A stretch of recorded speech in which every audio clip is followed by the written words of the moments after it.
Nifty from Burns, a spin for DJ. His footwork's incredible. This is 365 Sports, powered by Sikkim365.com. Pretty three. Rebound picked up by Newton. 16 straight misses. Rebound inside. The dunk, the foul. Count it. And he hung on the rim for safety. 365 Sports is presented by IdealMRI.com. High-quality MRIs for $497 or less. IdealMRI.com. Your health is important, so is your budget. Here's Edie with 5 on the shot clock. Edie inside. Oh, what a move by Edie. That's what you call a great up and under. 365 Sports is also brought to you by Texas Farm Bureau Insurance, protecting Texans since 1952. Under 2 minutes to go. Sears guarded by Hunter. Sears lets it fly and knocks it down. Mark Sears. Have you subscribed to our YouTube channel? Search 365 Sports on YouTube. Brought to you by TFNB, your bank for life. Nice and easy. Burns, so gets rocked. Burns, another for DJ Burns. You're not going to play horse with him, I'll tell you that. 365 Sports is turbocharged by Unite Private Networks. Find out more at uniteprivatenetworks.com. Rylan Griffin in traffic. Oh, nice pass. Finds Sears. Excellent ball movement there. Now here's David Smoak, Paul Catalina, and Craig Smoak. Unfortunately, you guys just get me today. We want you to keep the Smoak family in your thoughts and prayers today because they did suffer a family loss, and it's my heart breaks for them, and so they're not here today, and just want to let the chat know. I mean, we are a family. I'm not going to go into detail about it because Smokey and Craig are very private people, but they will be back here in the next couple of days. It's just they had a loss in the family, and it's anytime you have that, it's really tough. And yep. Garrett and I just want them to know we love them. We'll miss them while they're gone here, but I think Craig for sure will be back tomorrow. Smokey, yep. We're not sure about he has another thing he had to do tomorrow anyway, earlier in the day. So, but we have a loaded show for you today. But again, please keep Smokey and Craig just in your thoughts and prayers today, because it's going to be a rough day for the and a rough stretch of time here for the Smoak family. So, but we love them and hope that they can find some peace here in the next couple of days. So, to that, and I just wanted to let everybody know what's going on. So, we talked about the College Football Super League yesterday, and we'll get into that. Andrew Marchand from The Athletic joins us at 3:25 today to talk about it. We're going to talk about it with Max Olsson and Brandon Marcello as well. Plus, we'll drop in with spring previews of West Virginia, UCF, and Kansas State throughout the show today. So we're going to be full up on things to talk about and go through. But right now, first, let's run through the headlines of today. Maybe that's what we need, like a big headlines thing. Yes. Smoky stack of papers. That would be perfect. The smoke stack would be perfect. The smoke stack. Yes, absolutely. Add this to the smoke stack and bring it aboard. So, first up, what do you want to do first, Garrett? You tell me and I'll follow along. Let's go with Yukon first. And Yukon, fiasco. This is a very multi-tiered story. The NCAA pays for and books all the travel for the NCAA tournament. So Yukon, the number 1 overall seed, did not get to leave until very late last night or early this morning. I'm not sure exactly the time, because their plane had issues. And then the plane that they got from them didn't have any issues, but the crew was timed out. And anybody who's in that business knows you or has ever looked at a plane that's fully functional and sitting at the gate and gone, why am I delayed? Well, it's because the crew that walked off that plane is no longer allowed to fly a plane for the next 36 hours or so, whatever it is, while they have to relax and go get ready because they've been flying all day. So all of the things that can happen for a delayed flight happened to Yukon last night. And here's what makes it extra upsetting. This is a charter flight. Yes. You're not supposed to, on charter flights, everything's supposed to be fine. I've only been on one in my life. One. Lucky. Yes. When Baylor played in the Holiday Bowl, when they beat UCLA, Smokey and I had each flown out there separately. Nick Jose came up to us and said, hey, a lot of the players are staying here for a couple of days with their families because it's in San Diego. Yeah, we wouldn't want to do that. Who wouldn't want to stay? I mean, the end of the semester, especially the guys who have graduated already and played in the bowl game, like they were done. And so they said, would you guys like to jump on the charter and we'll take you back? You just have to be ready to go, by 10 o'clock in the morning, as opposed to we were going to leave at 3. Right. And so Smokey and I scrambled because we had to record a show for the next day. Of all this thing, cover all the sponsors. So that night we recorded a show in the lobby where he'd been doing the show a whole week. Yeah. And so then got that done, ready to go in the morning. And the only thing was they flew back here to Waco and we had to get my dad to take us back to Dallas to get our cars. But either way, we got back even with the trip to Dallas and back earlier than we would have otherwise. Yeah. So it was a win. There's still going to be driving involved, but we got back earlier. So it's fine. And it was amazing. It was great. The other thing that was great about it was they had stocked it as if football players were going to be on this flight. So you had a load of snacks, right? Oh, 35 peanut butter and jelly sandwiches just brought to you at a whim. It was crazy. So when you have that, it's supposed to work out. It's supposed to be good. You're not supposed to mess up on that. So, and even though like no matter what, small plane, big plane, whatever, they had a bigger plane and the smaller plane, and in these things, the NCAA lets you take more people because it's the Final Four, on and on and on. So yeah, absolutely. So my first initial thoughts when that came out was like, don't let this be another Boeing. This is the last thing you need, and luckily, that wasn't the case, but it just seems like there's more and more plane issues as things get going. Yes. Yeah. Sad a company like Boeing used to be synonymous with excellence, and now they're just... Funny how that works. Yeah. Well, when you merge with the company and then don't keep your identity and take theirs. It's funny how the company that needed the merger was the one that wound up taking over and not the one who was fine. It's funny how that works. That's funny how that works sometimes. How they kind of kill you from the inside.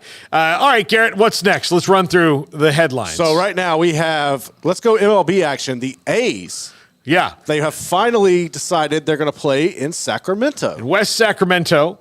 Their owner today, who honestly, of the most disliked people in Oakland, he's in the top one. Definitely. Right now. People are very he's complained and complained and complained. He's put no money for that. This is going to be a big cash grab of him going to Las Vegas. And look, that's business. I get it.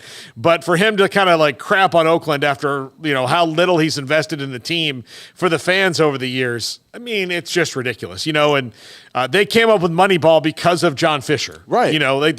That's what they had to do because of him. And he made those choices. And now they're going to play in West Sacramento through 2027 until the Vegas ballpark. He said in his press conference today, get this, I can't wait to see Aaron Judge hit home runs here. Buddy. Aaron Judge plays for another team, man. Yes. So you don't even know the guy. He doesn't even know the guys on his own team. He could have said, I can't wait to see Shea Langoliers or Zach Geloff or somebody, on the actual current team hit home runs. He said in his press conference, I can't wait for this player who I would never pay to play for the A's and plays for the Yankees. another team hits home runs here. I hate it for the people in Oakland because you see franchises. We're talking baseball, so you can make a case like Miami, the Marlins, and you talk about it. Miami in general is synonymous where it's only if you're winning or certain things. Like they have a fan base it's fair weather, and it really does not matter. And then you have this fan base in Oakland who is embedded in like bleeds green and gold, and you just constantly just tell them they don't matter and don't help them out. Like these are the people who are helping fund you, and you don't have the decency to treat them with respect or put a reasonable product out there. Like there's no reason that Oakland shouldn't have multiple teams. And I just hate it for the community. It's a really cool place. I like Oakland. I like the Bay in general, but it just really sucks for that fan base. Yeah, absolutely. It does. And this is not, I went to an A's game. I had a friend whose brother worked for the A's and got us free tickets when I was out there. And it was great. And I really appreciated the free tickets, but I mean, they were thrilled to have the four of us in the section we were sitting in because there was not anybody there. It was a day game. They were playing the Blue Jays. The A's weren't very good that year, and this is a decade or so ago. And there were cobwebs on the cup holders. I just, and the Oakland, look, and admittedly, the Oakland Coliseum is not in the best spot.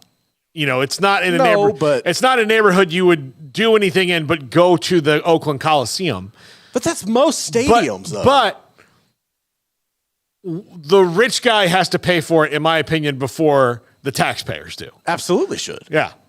I mean, and that's not what John Fisher wanted to do. And now he's taking Las Vegas for a ride. And look, they're going to be there, and I'm sure it'll be great. The ballpark will be cool. All those things will be great for the people of Las Vegas. But the people of Oakland, it sucks. But I do credit the people of Oakland this. And the people of Kansas City just did it too. Look, when the big billionaire tells you he wants your money to build the stadium, you say, no, yours first. Exactly. Yours first. Now, if we need to help you get over the finish line, then that's fine. But it's not us first and then you. It's you first and then us. That's what needs to happen, because most of the time the cities don't make their money back on it. Right. But look, the city of Arlington will never make their money back on the ballparks that they built for the Rangers and Cowboys. No, they'll never do it.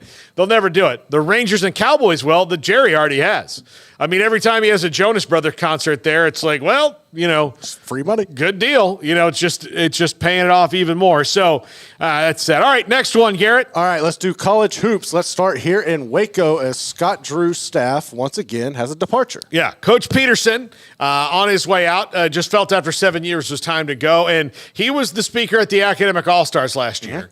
And I got to tell you, it was unbelievable, Garrett. Unbelievable. I think you couldn't make it because T-Buddy got sick, T-Buddy, right? yeah. I think he was sick. You weren't even at the show that day. You were like, yeah, you had a sick kid.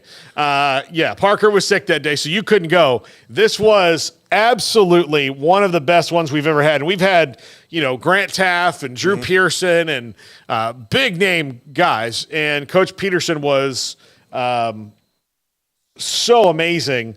Bill Peterson as the speaker, and his claim to fame before he got to Baylor, he was in the NBA for a long time, but one of his things was he's the dude on every team that it's not just about the basketball with him, of which he knows almost everything about basketball that a man could hold in one brain, and he's still always learning. But he is very good at being the guy on the coaching staff who teaches you how to be a man, who teaches you how to be an adult, who teaches you about things. And the person he did that for in the NBA the most was Dirk Nowitzki.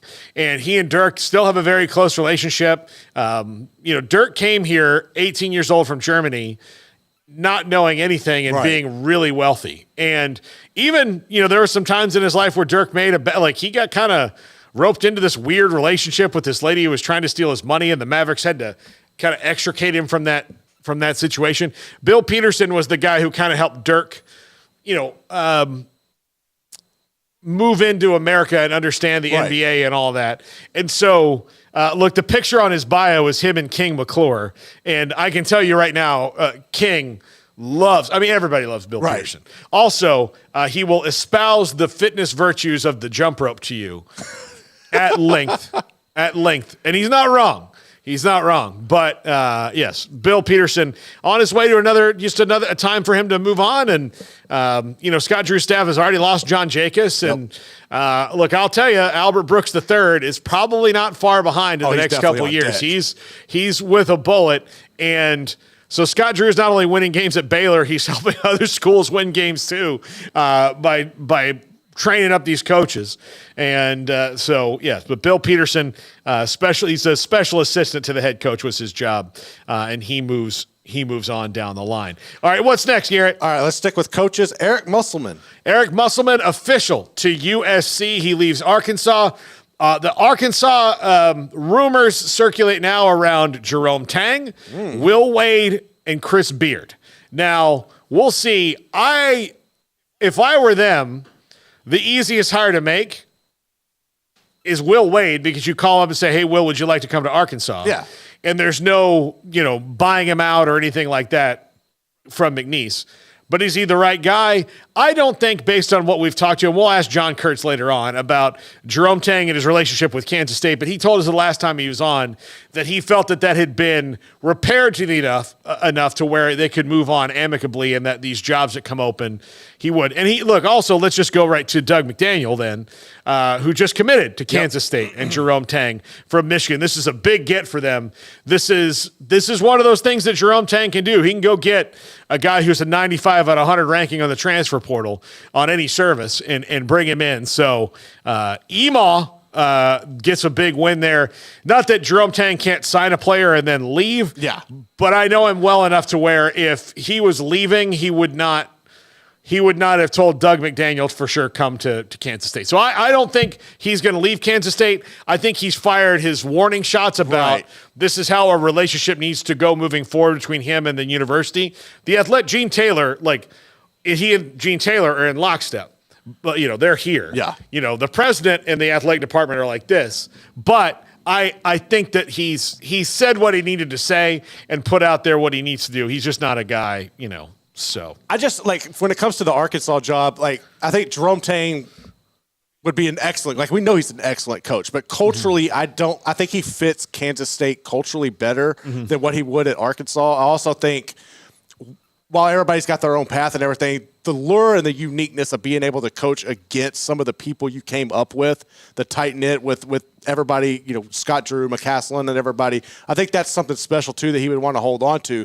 And as far as Chris Beard, I don't necessarily know how, if at all, Arkansas is a step up from Ole Miss on the basketball court.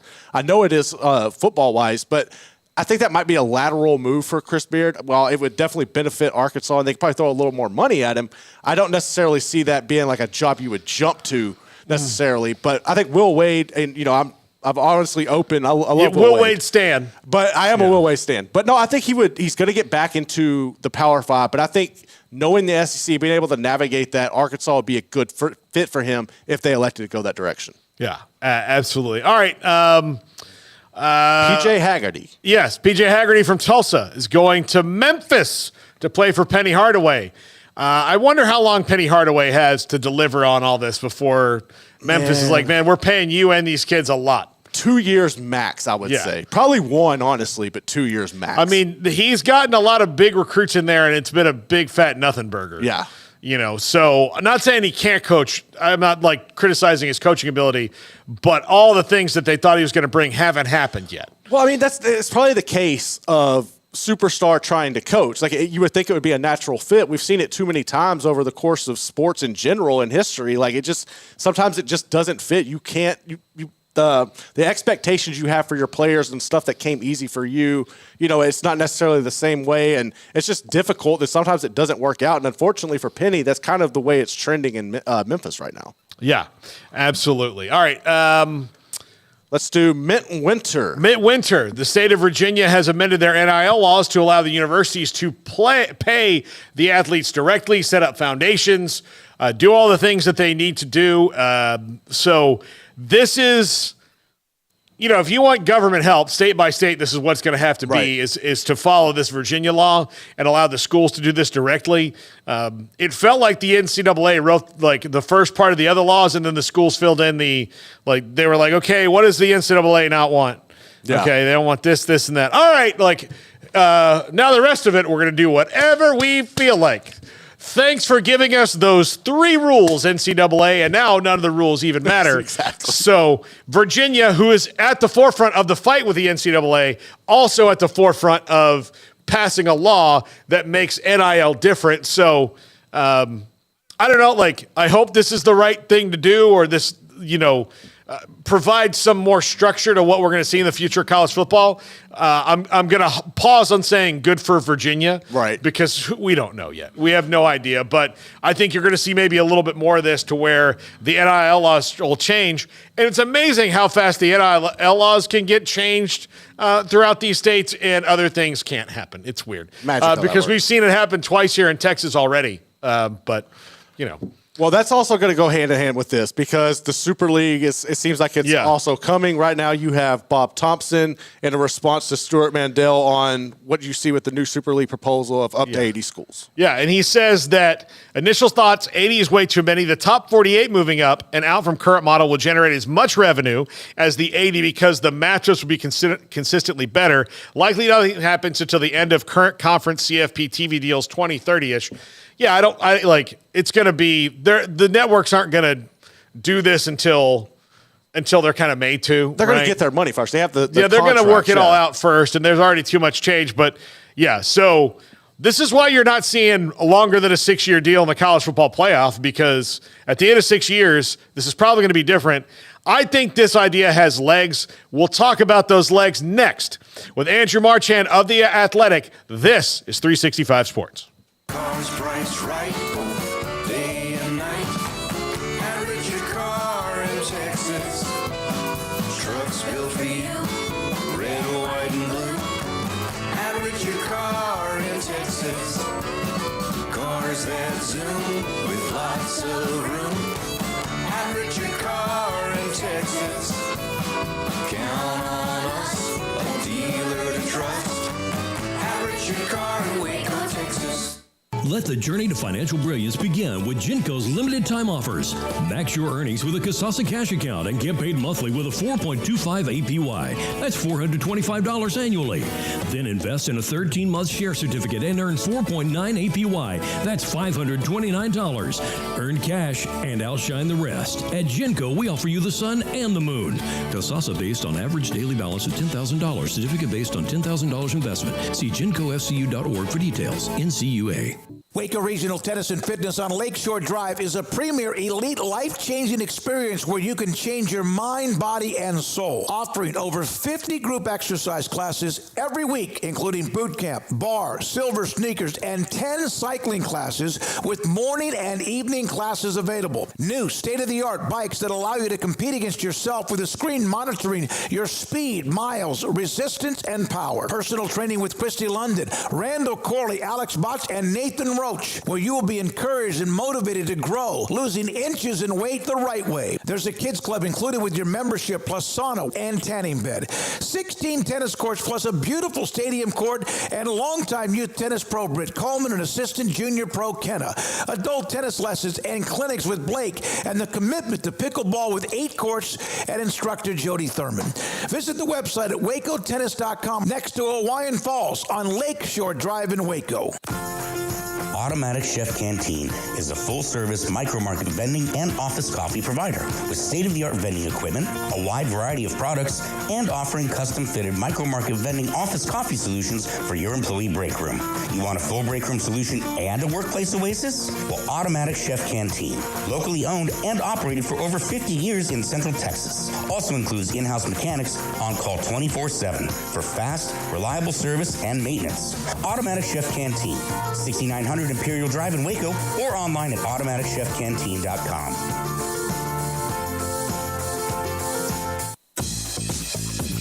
Baylor Scott & White Southwest Sports Medicine and Orthopedics, the team physicians for Baylor Athletics, diagnosing and treating all sports-related injuries, including concussions. These specialists also provide orthopedic services for athletes and non-athletes alike, whether it's knee or shoulder pain, a wrist injury, orthopedic spine care, and even an arthritis and total joint clinic. Trust the doctors Baylor Athletics trust. Baylor Scott & White Southwest Sports Medicine and Orthopedics wants to get you back in the game.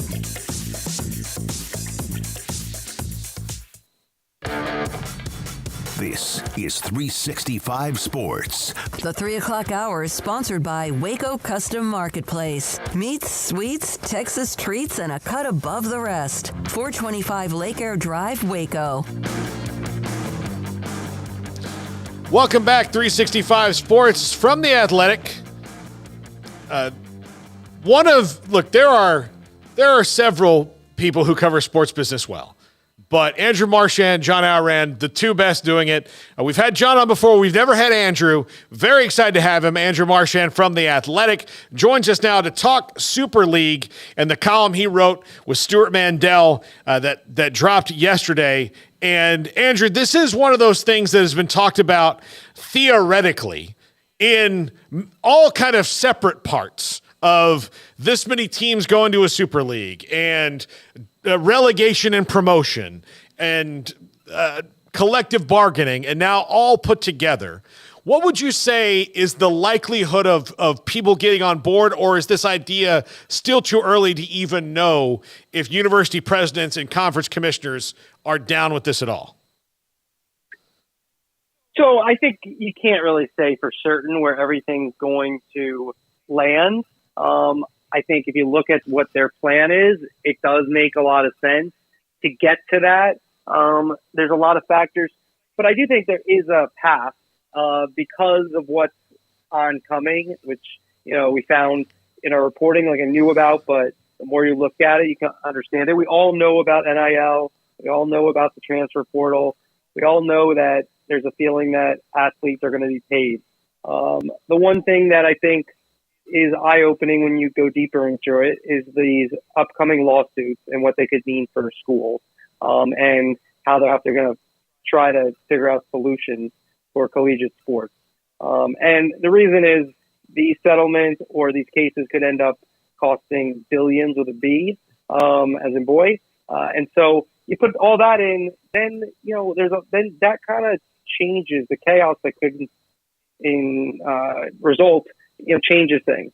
Now, all that said, the power is with the SEC, the Big Ten, ESPN, and Fox. You could also throw in Notre Dame and NBC if you want, more Notre Dame. They'll probably decide ultimately. So if you ask me to project, if you read this story, I would say that I'm not sure this group will be successful and they'll be the ones in charge of college football. But the ideas that they put forth, I do believe, at least some of them, I think we'll probably see the light of day at some point. And not that other people haven't thought of them or aren't working on this as well. They are. But there's some very influential people involved in this group. What would you say would be the biggest sticking points to people like Greg Sankey and Tony Petitti? Well, when you look at their jobs, they are the representatives for their conference. So if it's the SEC, you not only represent Alabama and Tennessee, but you represent Vanderbilt. You represent everyone in that conference. Big Ten, similarly, you have Ohio State, Michigan. And then you have Northwestern, right? Both Northwestern and Vanderbilt, tremendous schools, haven't been as successful as the other schools I mentioned in terms of their how they've done in terms of competing for national championships. The amount of money they get from their leagues, though, in terms of the TV deals, is the same. And so their job is to represent all of them. And so, like what we wrote about this college sports tomorrow, they would assess Alabama differently than Vanderbilt, or Ohio State differently than Northwestern. And they would make more money. That could be something that those schools would want. But if you're the conference heads, that's not your job. But your job is to look out for everybody, not to say, all right, well, you guys go, let's do this. This is better for Alabama, or this, or this makes sense. I mean, the Big Ten schools are pretty happy right now with the deals they have. They hit the market perfectly, and they have the NFL structure in terms of Fox at noon, CBS at 3:30, and then a primetime game on NBC. And the way that they've expanded, and how the conference is going to be even deeper and larger, you're going to have a lot of TV windows that you can fulfill. And Fox isn't going where. So, and the TV contracts go into the 2030s. So that's something that needs to be figured out. how much could FSU and Clemson and anybody else who joins the parade in the ACC shaking that up maybe inspire leagues to maybe get on board with a plan like this, maybe not like you said specifically this one, to stop the constant reshuffling of the deck in realignment? So, like, I don't pretend to be an expert on everything, but I do kind of focus on the media. You didn't say who's better, John Oren or me at the beginning. So it's definitely you. It's definitely you. All right, good. If John was on, would it have been him? No, look, anyway. Here's the deal. I mean, I'm just kidding. We don't have to get into that. Yeah. But the bottom line is, when you look at Florida State, like, I don't, from a media perspective, if they were to get out of the ACC in the current makeup of college football, I don't know where they're getting this extra money TV-wise. Like, I don't know if the SEC is going to add them. I don't know if the Big Ten is going to add, because I don't think the networks are going to give more money to Florida State. And so the misnomer is you just kind of keep adding teams and get more money. And it's just, that's not how it works. There's a pie. And if you add another team, that pie gets sliced up with one more member. And so I don't know if they were to totally reorganize college football, in the proposal that we wrote about, then, yeah, that would probably be more favorable for Florida State, because right now they're valued as compared to how good they are, what type of ratings they get, the fans that they have. And, this College Sports Tomorrow in a factual way, in an objective way, puts every school up against each other, and that's how they would be paid. And you'd be paid more if you brought more eyeballs to the table and you are worth more. So you get your full value of what you're worth. So that would be better for Florida State as compared to what they have at the moment. Would that be a sliding scale? Like, you're guaranteed, like Alabama's guaranteed at least this much, but if they hit like markers, then it would be up, so that just for example, a school like UCF, which would be guaranteed this percentage, but if they do hit those rating escalators, that they'll get a bonus, so to speak. From what I understand from our reporting, yeah, it would be a sliding scale. It wouldn't just be, you could move up, and if you were to, build your fan base, like a Colorado would be a good example with Deion last year. Obviously they didn't do as well as they started. They didn't finish up as well, but they were much more popular, and their ratings. So like a team like that, yeah, I from what I understand, yes, it wouldn't just be, let's just say this happened in 2030. That in 2030, where you stood, that's what you get for the next 100 years. It would move around depending on your program, how much you won, the eyeballs you brought in, and there'd be a formula that made sense in terms of who gets more of the money. And so it would not be stagnant from what I was told. Why would the TV networks want to do this, and why would they not? So the plus, let's say two things here, okay? There already are contracts in place that they've agreed to, and some of them are pretty favorable to the networks. So number one, right now, they have no real interest in changing anything. They're happy with their contract. They agreed to them. But so that's a reason for them to, we had something in the story where there was a TV executive said that the whole thing was naive to think that they're going to get more money. The plus side is, I think if you started college football today, there's no other games, and you're trying to figure out the system.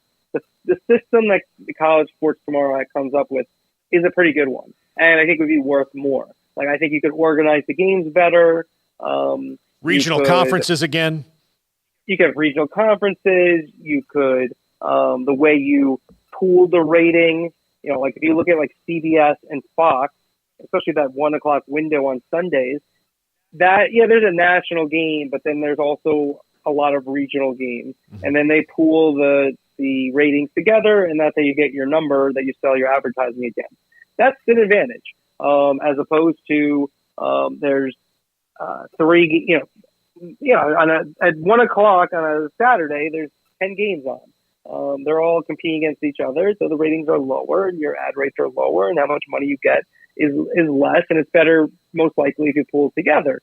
yeah, it would be more advantageous for college football to negotiate with the networks as one entity and where they could just schedule everything to make the most sense instead of everyone going for themselves. It would be akin to if the NFL were to have the rights for the AFC North bid, someone bidding on those, and then they sold the NFC South to somebody else. Those wouldn't be as strong. It's pretty obvious. If you sell them all together, it's a much stronger, supply and demand situation where you would own all the supply, which would make the demand in theory go up. And now would the ratings be so much higher? I mean, that's one of the things that they seem to think. I don't know about that personally. I think they likely would be, but I don't know. There's only so many Ohio State, Michigan, so many Alabama, Auburn games, you know what I mean, that you have, even if you made the schedule better. Do you see people like E. Gordon Gee already seems like he's kind of in favor of this because he's part of it. He's a university president. How do you, I guess maybe the question would be, is there a way to keep the presidents out of this deal? Because if you ask most of the fans of the Pac-12, it's the president's fault that there's no Pac-12 anymore. Well, I mean, that's a very good point. I don't know. I think the presidents are the presidents, so they're going to have a big say in it. I think what, we spoke to the Syracuse and West Virginia presidents. They want to get out in front of this. Presidents of universities have very big jobs, and even at football schools where football is so prevalent, it's not their full focus all the time. And so I think they'll be involved. And if you wanted like real change that makes sense for everybody, it's probably the presidents who are going to do that because, I said it earlier, the networks, I think during realignment, this was misunderstood. I felt like when I look at like social media, those aren't charities. They have shareholders. They're trying to make profit. That's what their goal is. So their goal is not, nor really should it be, to make college football a success for the next 100 years. Their goal is to help their business. And the conferences, I said how they're interested in furthering all the conference schools. So, the president, in theory, if they were to work together, could maybe come up with a better system. I know there's a history where that hasn't happened. I think the Pac-12 is a pretty good example of that, where it seems like, it's hard to, I just reported on it from the media angle. I read the blame game when everything went down. If they listened to the podcast with John and I think they could have, they just listened to what we were saying. They could have probably cut to the chase and, Pac-12 would still be here. But, yeah, so I don't know. I think the presidents will be involved. I don't see how they're not. Absolutely. Yeah, I mean, they're just, I know that I'd like to, just as an observer of this and someone who covers it, like, can we get like a narrow group of them? Because there's too many cooks in the kitchen when it comes to university presidents and these decisions. And most of them don't know. I mean, they don't know anything about sports. They're not trained in that. That's not what they were that's not why they came into the job of university president. Now, on the private equity side, what would be the pluses and minuses to private equity getting involved in anything like this? Well, the plus is if they have this issue in terms of the courts and you needed capital to go forward and to get a plan that goes forward. Now, we drilled these people at College Sports Tomorrow about the private equity part because that's what we were, one of the things we were really investigating for the last 4 or 5 weeks. Because that's what we were hearing about. And they claim that they're not looking to have, they kind of didn't say no to it, but they, there's a little bit of a wolf in sheep's clothing, I would say, in terms of how they answered it. Like they didn't say it was off the table, but they also tried to downplay it because they didn't want that to be the focus. And, there's no proof yet, besides conjecture from other people that they're really trying to take over, or as one top administrator said to us, buy college football. That's not really proven. I mean, that's kind of been put out there. So the plus is you need an infusion of money. You need it now. You need to pay off all these things. The minus is that, there's some ownership of college football potentially from people. Now, the setup that they had, the universities would own college football. It would be set up like the MLS. If you're a soccer person, the MLS, you don't own your team, you own a percentage of the league. That makes it so everyone's kind of rowing the same direction at all times in terms of finances. And so that does make sense to me if that were the system. And obviously there'd be more, the percentage that you get from the overall deal would be more depending on if you're Alabama as compared to, a team that's in the second division that they propose. And so that's where private equity would help. And then the negative, it's private equity. I don't think I need to say anymore. I think we all got to have our, connotation of what private equity means and what they want and last dollar. And it's not really about athletics and all that kind of stuff. I think if there's a fear of that, I think it's probably well founded. Although the schools want to make money too. I think that's been proven as well. Yeah, there was a line that I thought was kind of funny in one of these. I don't know if it was your column or somebody responding to it, but one of the guys said, "Look, this is private equity. We're not doing this just for the profit. We really want to help college football." I don't think anybody believes that at all. Yeah, I tend not to. I'm pretty cynical that way. I just don't. I think they usually look at undervalued propositions and try to make them the value that they think they're worth and go from there. And so I think that they might, I think that might be part of their calculus. I don't know. I would say that the people involved, from my experience with business people of this type, they generally aren't just doing things only at the goodness of their heart, although that was claimed to me on and off the record. And so, I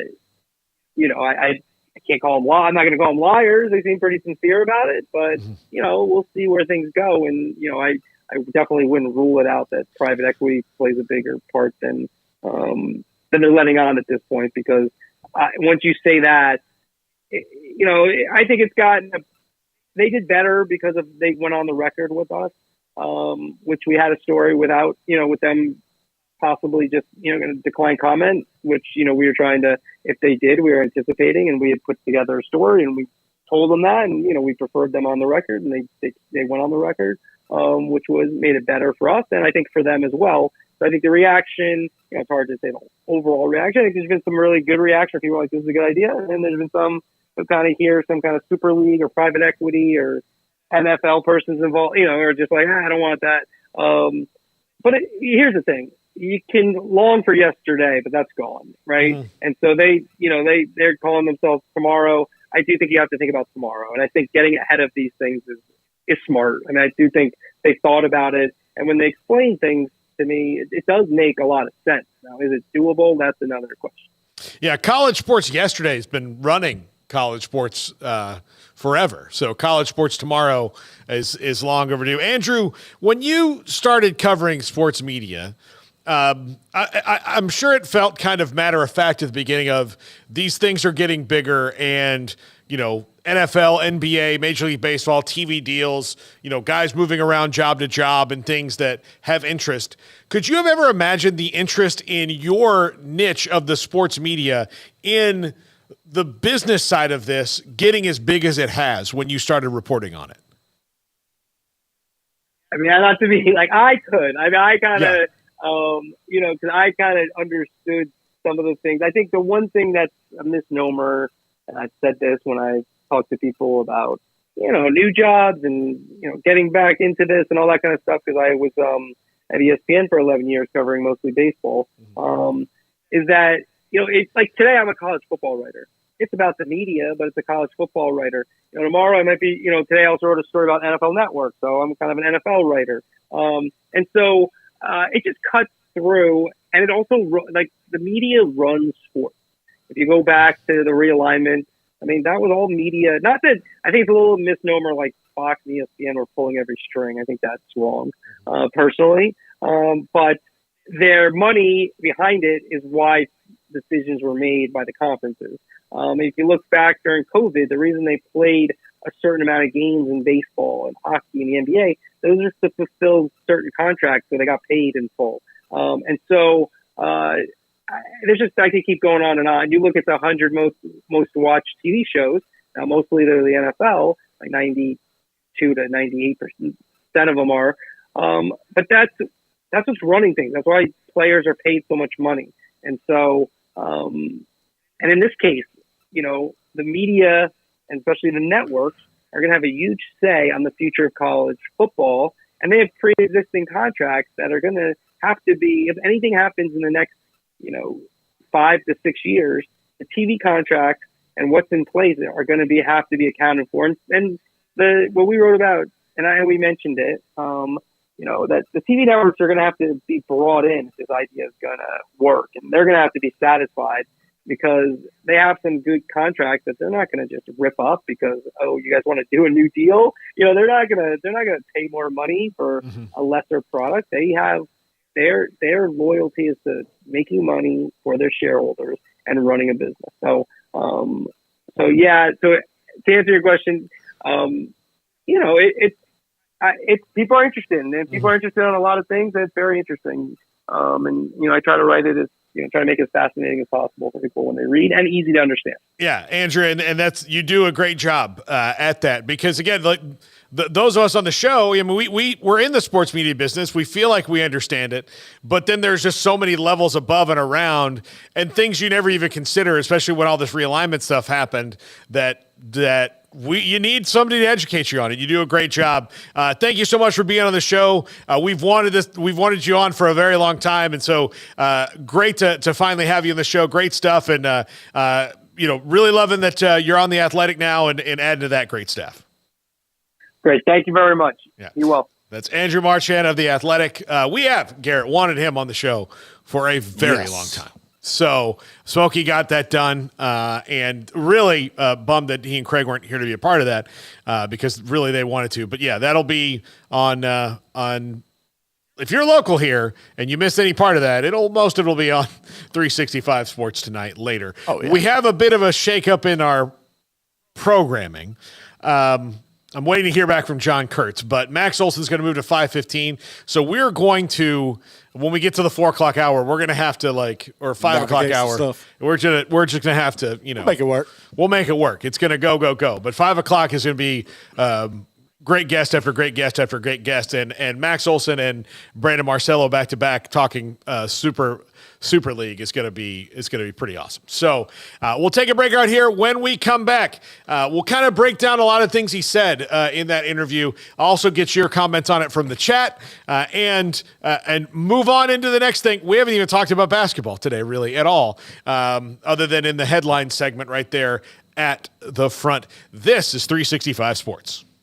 Samantha Duvall, TexasBeefHouse.com. I know business is rolling along, and you've got a special right now that involves Wagyu hamburger patties, but something extra special with that. So we've got a deal going on right now that if you buy our family bundle, the 28-pound Wagyu hamburger patty bundle, we're going to throw in some of our beef bacon and our flat iron steak for free. And flat iron steak, as our family, our whole Duvall family, that is one of our favorite steak, and it's not a well-known steak. This is something that's in our auction. So we want people to try this flat iron prior to, and that way, whenever it comes time for our auction on April 25th, you have your chance to bid on the beef, the entire case of flat iron. I've used flat iron steak as well. It's a unique piece of beef, obviously, and everything Wagyu, farm-raised Wagyu beef, TexasBeefHouse.com. There's two different ways that we eat it. You can either grill it like you grill a normal steak and eat it like that, or another thing that I like to do in our family is we make it in a stir fry. So we slice it up in little thin pieces, put it on the stove with some coconut oil, blanch some broccoli, and we eat it as a little stir fry with steak and broccoli. My mom did that too with flat iron steak. TexasBeefHouse.com, just outside of Tyler in White House, the Duvall family and the ranch. Farm-raised Wagyu beef at TexasBeefHouse.com. Pizza, burgers, and Bears football. There's no place around Waco that serves them all other than Bubba's 33. Come show your green and gold and enjoy some of Waco's best food and beverages while watching your favorite team, the Bears. When real Bears fans get hungry, Bubba's 33 is the #1 spot for ice-cold drinks, hand-stretched, stone-baked pizzas, and bacon-infused burgers. Join us for indoor or patio dining. Bubba's 33. Waco's restaurant and proud supporter of Baylor Bears football. Sick 'em, Bears! Riverbend Liquor and Wine now has 2 locations to serve you. The original on Lakeshore Drive at North 19th Street and the brand new spot in downtown Waco at 600 Franklin Avenue. If you're looking for the best in craft beers or local Texas bourbons, then the original is the place to be. And for the latest trends and online phenomenons, head downtown to the Franklin location. Either way, you're going to get the same great variety, customer service, and speedy experience. Check out both locations on their Facebook and Instagram pages, Riverbend Liquor and Wine, Lakeshore Drive at North 19th Street, and now downtown on Franklin Avenue.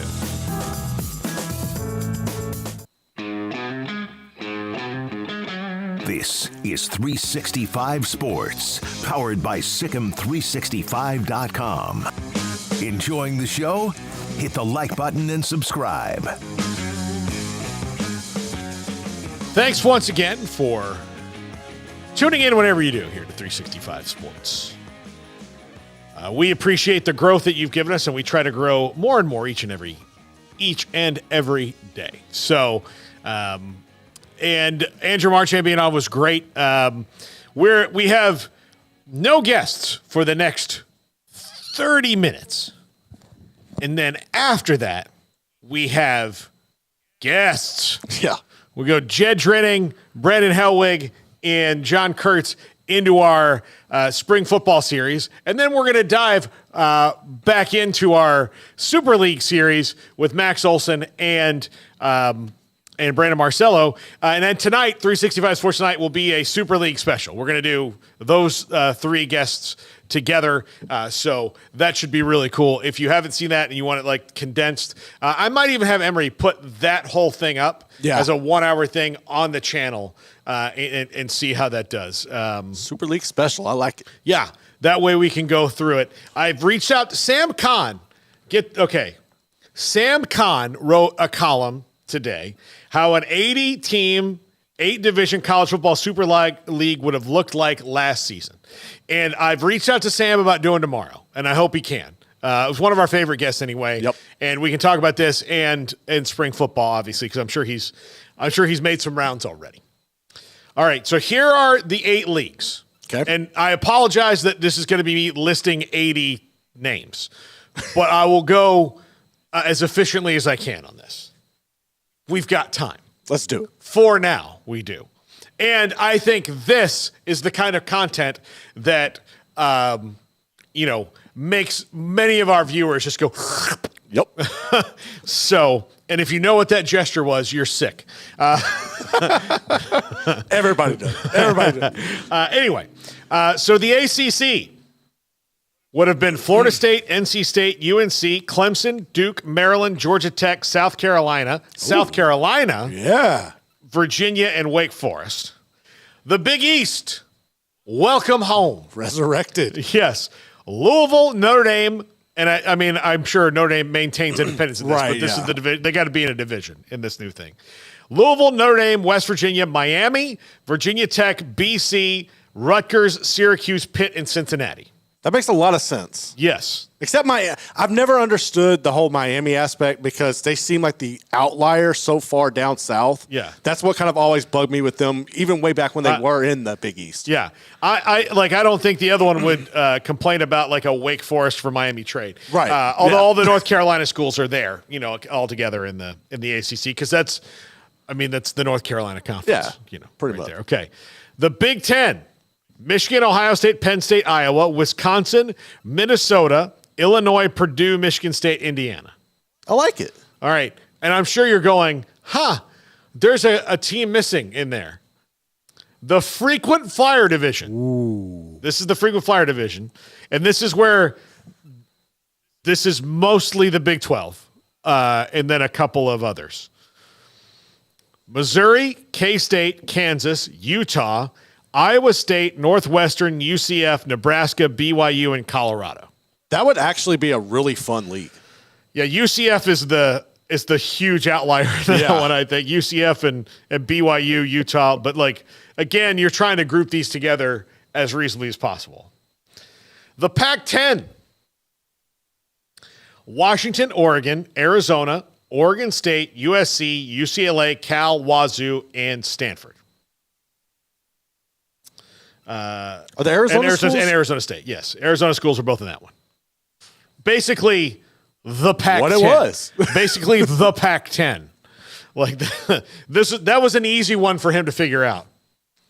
Now, the SEC, and you're probably wondering, hey, I haven't heard anything out of the state of Texas yet. We'll get there. Yeah. The SEC, Georgia, Bama, Ole Miss, LSU, Tennessee, Kentucky, Auburn, Florida, Mississippi State, and Vanderbilt. Or, as we knew it before, the SEC. Exactly. Because when did South Carolina go in? It was like early 90s? Yeah, they were the last team before Arkansas. Right, yeah. You know. So, and if you'll notice, I did not say Arkansas there. You did not. Now, here we go. And you knew. I knew when I was reading this. I said, the Tex Bird himself. Yup. He is going to do something to that would make Texas people happy. Here is the Southwest Conference. Oh. Texas, SMU, Oklahoma State, Texas A&M, Texas Tech, TCU, Houston, Arkansas, and Baylor. I'm for it. Oh, dear God. Like, listen, I still want the Big 12 basketball matchups. Like, don't get me wrong. But, bro, like, I mean, the thing about all this is, like, it's so regional and it's so cool. And then you're going to, like, the way the NFL mixes it up, your non-conference is going to be awesome all the time. It should be. It's going to be awesome all the time. You're going to play these 9 games, and then you're going to play 3 others against the other divisions. And you're going to get an SEC team. Like, everybody's going to get an SEC team, Big Ten. Like, I don't know. The more I hear about this, the more this is what I want to happen, because I don't 16-team league I can deal with. It just feels they're so big. Well, they're pointless because you're not going to get the matchups that you're going to rotate and everything. Like, this makes all the sense in the world. You get back to regional matchups and let's ride. Yeah. And then the promotion relegation division, the top 10 G5 teams. Tulane, Toledo, Troy. A lot of alliteration there. Ohio, UTSA, Fresno State, Boise State, Coastal Carolina, Navy, and North Texas. And Liberty and James Madison would not have been a part of it. That was my thing, is like with James Madison. But I understand with this going back to last year, how it's set up. Yeah. So anyway, and then the playoffs, the 16 playoffs would have been Georgia, Michigan, Washington, FSU, Texas, Mizzou, Louisville, and Tulane. And then the other 8 would have been Oregon, Ohio State, Bama, Penn State, Ole Miss, Oklahoma, Iowa, and SMU. That's fun. Like, that's what it should be. Yeah. So, well, I mean, it's excellent work by Sam, which we expect nothing less of him. Exactly. But, man, and like, I'm not one of these, like, oh, I missed the South. But, like, now that, like, everybody is kind of back trying to push this again, like, now, I will say this. None of those schools that are in the Southwest Conference that don't have to play Texas anymore miss them. Exactly. Like, they're not upset about Texas leaving, other than, like, the financial drop that, would have, kind of happened. Or, like, the fact that they have to kind of stay the same and they can't move up because of the SEC and Big Ten now. But I wouldn't hate it. I wouldn't hate that. I would like it better than what we're headed to. I think everybody would. My only thing would be how, now that Texas, like programs like Texas and Oklahoma, now that they've gotten their way and can go play with teams that they view to be on the same level as them, how would that work, saying, okay, you got this, you're going to go over here, now you got to come back to everybody you look down upon and ran away from? Well, look, I mean, again, this is going to be 6, 7, 8 years down the line, if not a decade, before it gets done, because of the existing TV contract. So maybe at that point, I'll tell you, most of the schools, especially the ones who are going coast to, like Stanford, USC, like the California, the ACC and former Pac schools that are now just traversing the country. Like, even Big 12, like, how many times are you going to go to UCF and play softball if you're Colorado? Like, it's just, like, those things are going to wear on athletic departments. They're going to wear on them, and especially, like, if you have to go, like you mentioned UCF and Colorado there, but if you're one of the teams that has to, we always hear about going to Morgantown and how much of a hassle it is because you got to fly into Pittsburgh and drive down. So, yeah, like, that's that's going to take a toll on these programs. Yeah. Here's the other thing I would do. Because the FCS schools are going to hurt in this because the guarantee games will be gone. Yes. Gone. Which I believe they should be. They should be. But I don't want those programs to lose money. So here's what you do. And I've said this on the show before. You play them in the spring. Thank you. You have controlled scrimmages against another team in the spring, and that's where Baylor can play Tarleton. And SFA can go play Houston, and all of those. Well, SFA's up now, but or on their way up, right? Just like Sam Houston on their way up now. But you can have those games in the spring where you play each other, and make a spring football game more worth it for everybody. Well, I mean, I think a prime example is what happened here last year, right? Like Baylor had their spring game, and everybody looked good. Like the defense was making plays and everything, but what they didn't understand was the offensive line wasn't equipped to play at this level, it seemed like at times.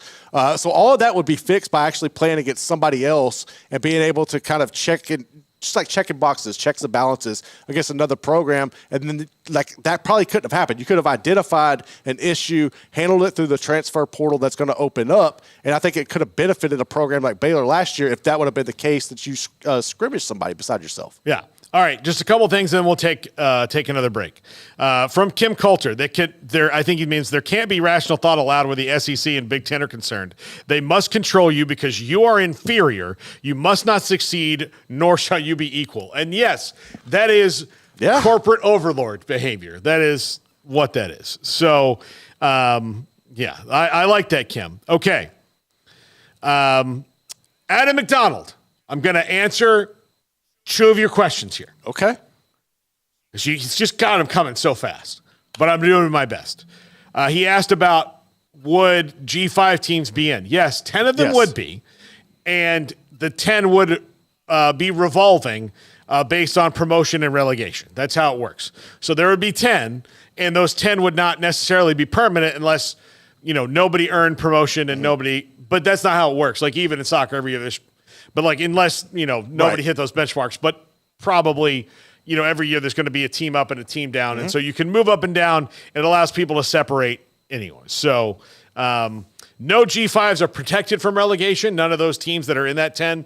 The 70 teams, which would be essentially the Power 5 conferences in their old form. Like anybody who's a Power 5 conference or in a Power 5 conference right now, anybody in a Power 5 conference right now, or who was just, and that includes Washington State and Oregon State. They'd benefit the most. They'd benefit them huge. Would be in it now because they were part of it, and then SMU and Notre Dame. Yep. So those 68 teams, and then the other 2, and then 10 of them like that. And what happens to the FBS? And FBS, I'll answer that by who cares? If you do this, who cares? Yeah. FCS is still going to be FCS. They're still going to have their playoffs. They're still going to do that. FBS, football bowl, do whatever you want. I don't care if the playoffs are better and we still have some bowl games. I don't care. Yes. I don't care. Make the bowl games make sense. Also, I would put the bowl games, if you want a 13th game, to me, I would play the bowl games first now. Like before the playoff? Or? Yeah. So, if you get a bowl game, then that means that you're going to play this team at the first game next year. Right. Okay. Yeah, I like that. Just like the Super Bowl does with the matchups and re-up. Yeah. So if you if you had a bowl game benchmark, instead of doing it in December, make the focus on the playoff in December. Right. And then, or if you're going to do it, if you're not going to be in the playoff, then, the bowl games are going to be right here on Tuesdays and Wednesdays when there's no other football on, and it doesn't matter what you're doing. Yeah. But I'm sure that one needs a little, So, yeah. One thing I did like, going back to Marchand, was when he was talking about the benefits of programs and how, if you have a good season, using Colorado as an example. I think that would play well in the Big 12 where there's so much parity that you would have different – I think you would have multiple teams year in and year out rise to that, I think that would be fun. I think you would see a lot of like Oklahoma State could really benefit of that because they're always in the mix, but they're like just on the cusp. But if they could get benefit for the success they have, I think that they're a program in particular I think could really help from that like performance-based boost you would get. Yeah, I agree. I absolutely agree. All right, let's take a break right here. When we come back, we'll talk a little bit more college sports. We'll hit maybe some more headlines, things that are going on, some interesting things. And then we're going to go into our spring football series. And that's going to be back-to-back-to-back, Jed Drenning, then Brandon Helwig, and then John Kurtz. And then we're going to have Max Olsson and then Brandon Marcello back-to-back there. So it's going to be fast and furious. Oh, yeah. In the last 90 minutes of the show, and then the top 5 to end it all today. This is 365 Sports.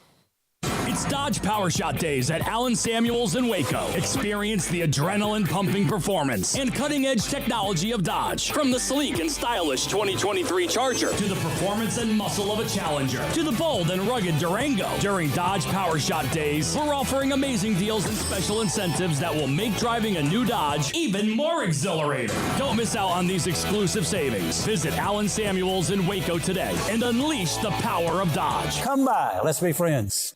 You want to know why Stonewood Dental is so successful? Listen to what happy customers have to say. It's pleasant. It's different than any other dentist office. I really feel like they care. And it's not that you're here for 2 hours waiting on someone to take care of you. It's quick and easy, and I bring my kids, and my kids love being here too. They really love the treasure box. Staff is really nice and accommodating, real friendly. You feel more like home. It's not sterile looking. Everybody has their own personalized rooms with decorations and decor, and they'll even have a blanket for you when it's cold. I've recommended people to actually come here, and they are patients now. I really love it here. It feels like family. Learn more, stonewood-dental.com.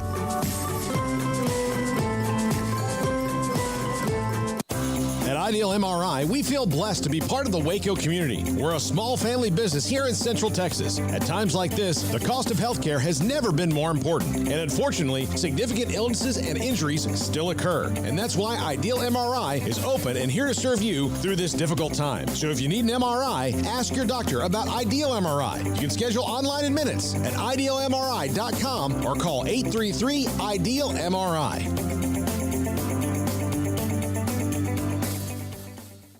TFNB Your Bank for Life is the official local bank of Baylor Athletics. Find out why more Central Texas are making TFNB their bank for life. Sign up for our Edge checking and savings accounts to earn interest or cash back. With 5 convenient locations and an award-winning mobile app, banking has never been easier. TFNB Your Bank for Life. Member FDIC.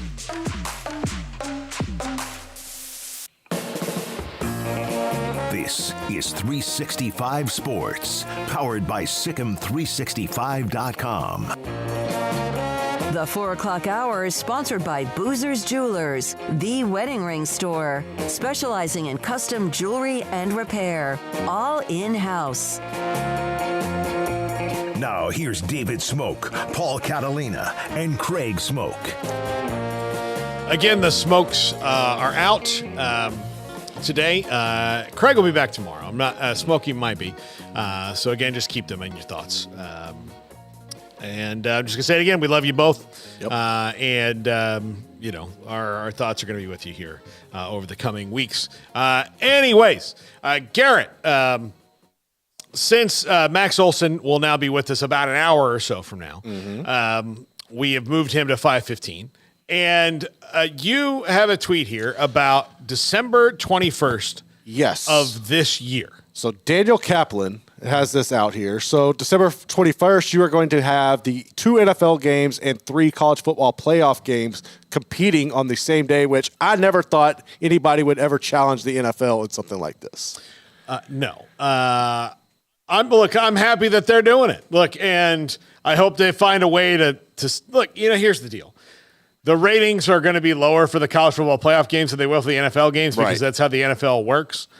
But if you're going to tell me that in December 21st of this year, when I'll be in Nashville, Tennessee, and Amanda asks me, what are we doing today? Well, I'm going to say, we are going to watch games. That's what we're going to do. And we'll see your friends tomorrow. But today, we are going to immerse ourselves in what is football heaven. See, so for me, I would rather watch college football than the NFL. I just prefer the style of it. So, like, I'm one of the few that would probably be more locked into the college football games that day than the NFL. But I would be interested to see, and I think it will be cool to have the data beside it to show that, like, how many people actually like that. I just switched from DirecTV to Hulu. Right.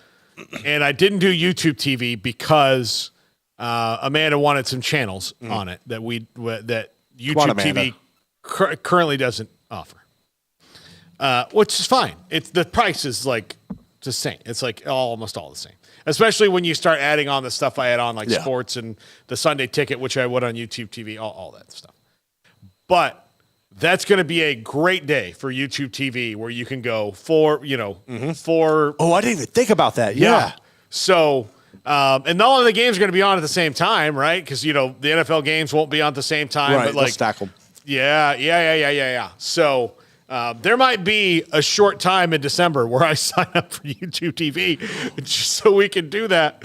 Dude, you know what? I guarantee you about half the nation will do that. Because I used to do that all the time. Like with DirecTV, when they came out, you could get remember you signed, that's probably how you ended up with it in the first place. You signed up for it, and you got the NFL Red Zone or the whole NFL Sunday Ticket. Yes. And then I would cancel it or threaten to cancel, and they kept giving it to me for free. And the reason I am no longer on DirecTV is twofold.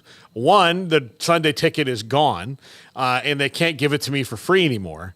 And two, and much more importantly, I'm fed up with them. Yes. They used to have great customer service. Now it's totally crap. And so I was disappointed because I'm a 20-plus year customer of them. They should be catering to you. Yes. I should be on the damn board. Yes. Like me and a couple other guys would just like go in there and be like, hey, how you do this sucks. And we would like a better way. Also, every time I tried to like call you the last year about upgrading my equipment, you tried to charge me for it, even though that like I kept paying equipment rental fees for equipment that's clearly not what you use anymore. So much so that like they told me just to throw it away. Yeah, that seems plausible. Yeah. I'm not. I talked up my mom, told me not to do that because then they can be like, oh yeah, you still owe us this. So I'm going to take it. I'm going to take it physically into FedEx and go here because it's free. But anyway, that's Pirate TV is cheapest option. So is that a real thing? Patrick? So. It is. So like we used to have when I was a kid these cards and you would plug it in and you get, it's real. It works. Yeah. Hold on. I'm just responding to Sam Khan. He's going to come on the show tomorrow. Nice. Yeah.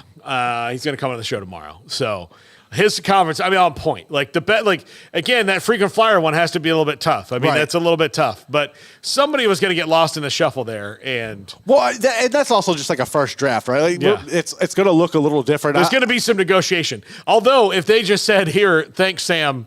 Here's this is how we're going to do it. Yeah, here, thanks. Here's a little scratch. For me, I think you kind of mentioned it earlier on the triple option, but I think it would make more sense if you put like all the Florida schools, kind of like you did with the Southwest Conference, but you do all the Florida schools and maybe the Carolinas in one. I don't know. There's ways to tweak it, but I think you can make it better. Yeah, I think part of it, like I do think the Florida schools don't want to be like. Ideally, they don't want to be in a conferences with each other because they never were. Well, that's a good point, too. And I think also now the big three might be a little on edge of bringing UCF to the party and getting checked by them rather often. Yeah, I'm not worried about it. I know you might not be. People in Gainesville should. Here's the thing. As one of the teams that lost to USF, I'm worried about it. I don't want to experience that again.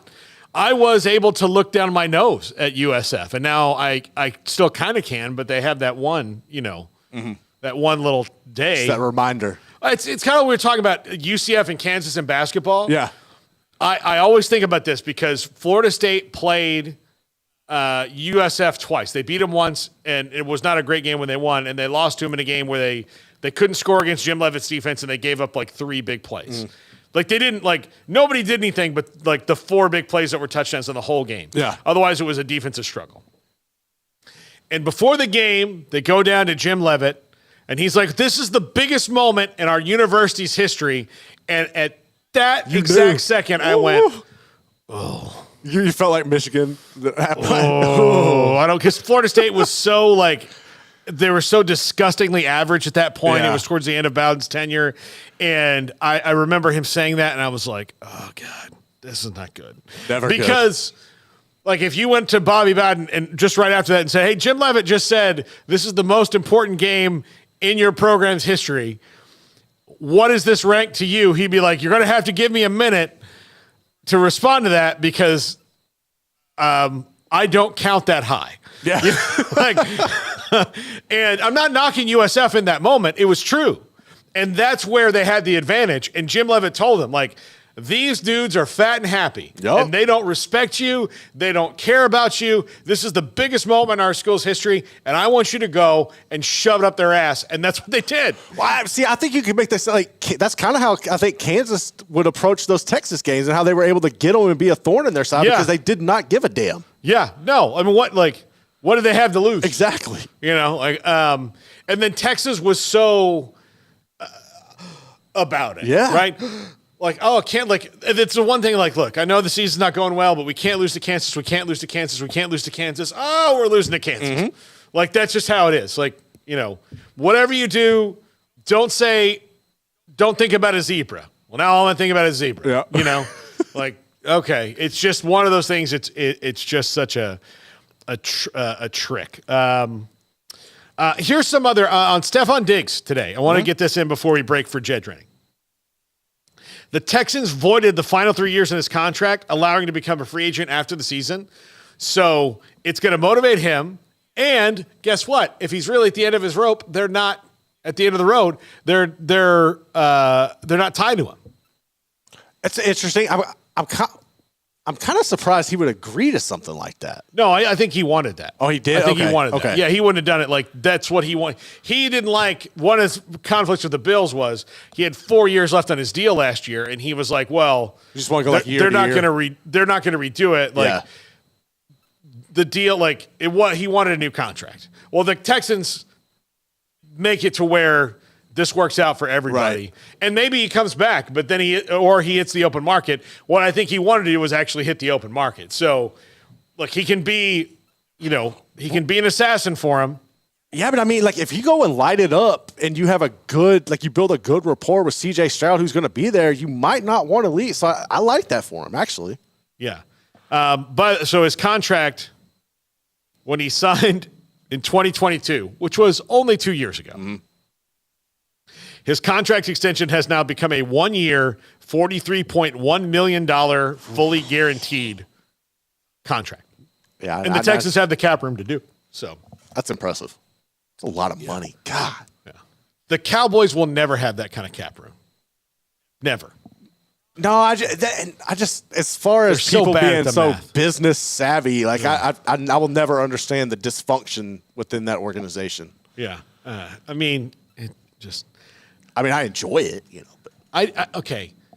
He's good. Like, the problem is that in all these other business ventures that Jerry's in, there's no cap on it.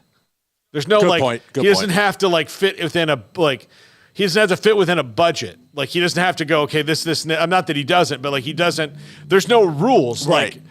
Like he can go and literally what he did, buy a German marble company, put the marble he wants at the stadium, and then sell the German marble company. So ridiculous. There's no salary cap. We only ship it to Germany. The hell you do? You gotta ship it here.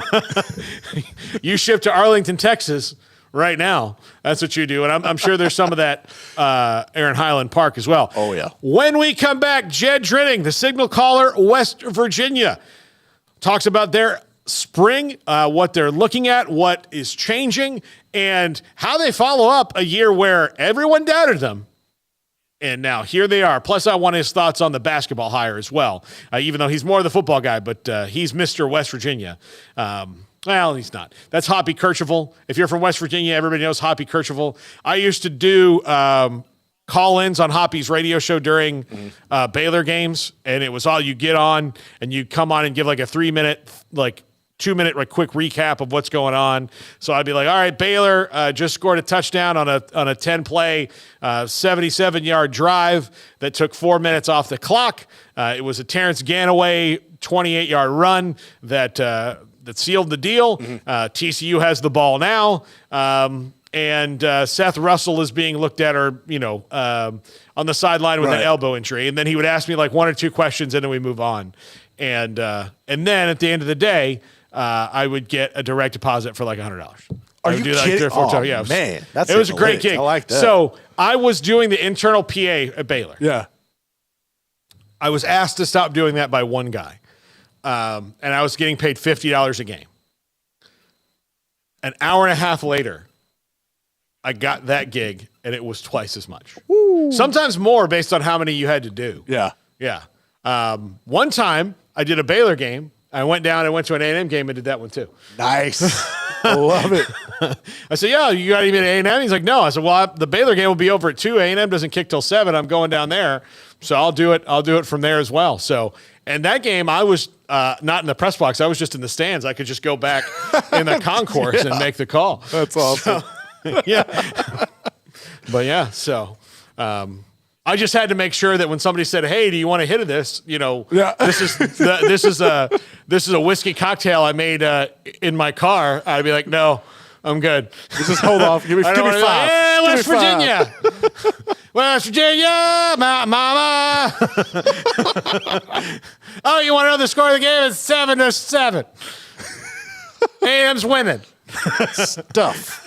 yeah, I didn't want to do that. But yeah, I was on Hoppy. I miss being like Hoppy Kercheval was the man, was the absolute man. Or he is still doing stuff there in West Virginia. He's like the king of the radio there.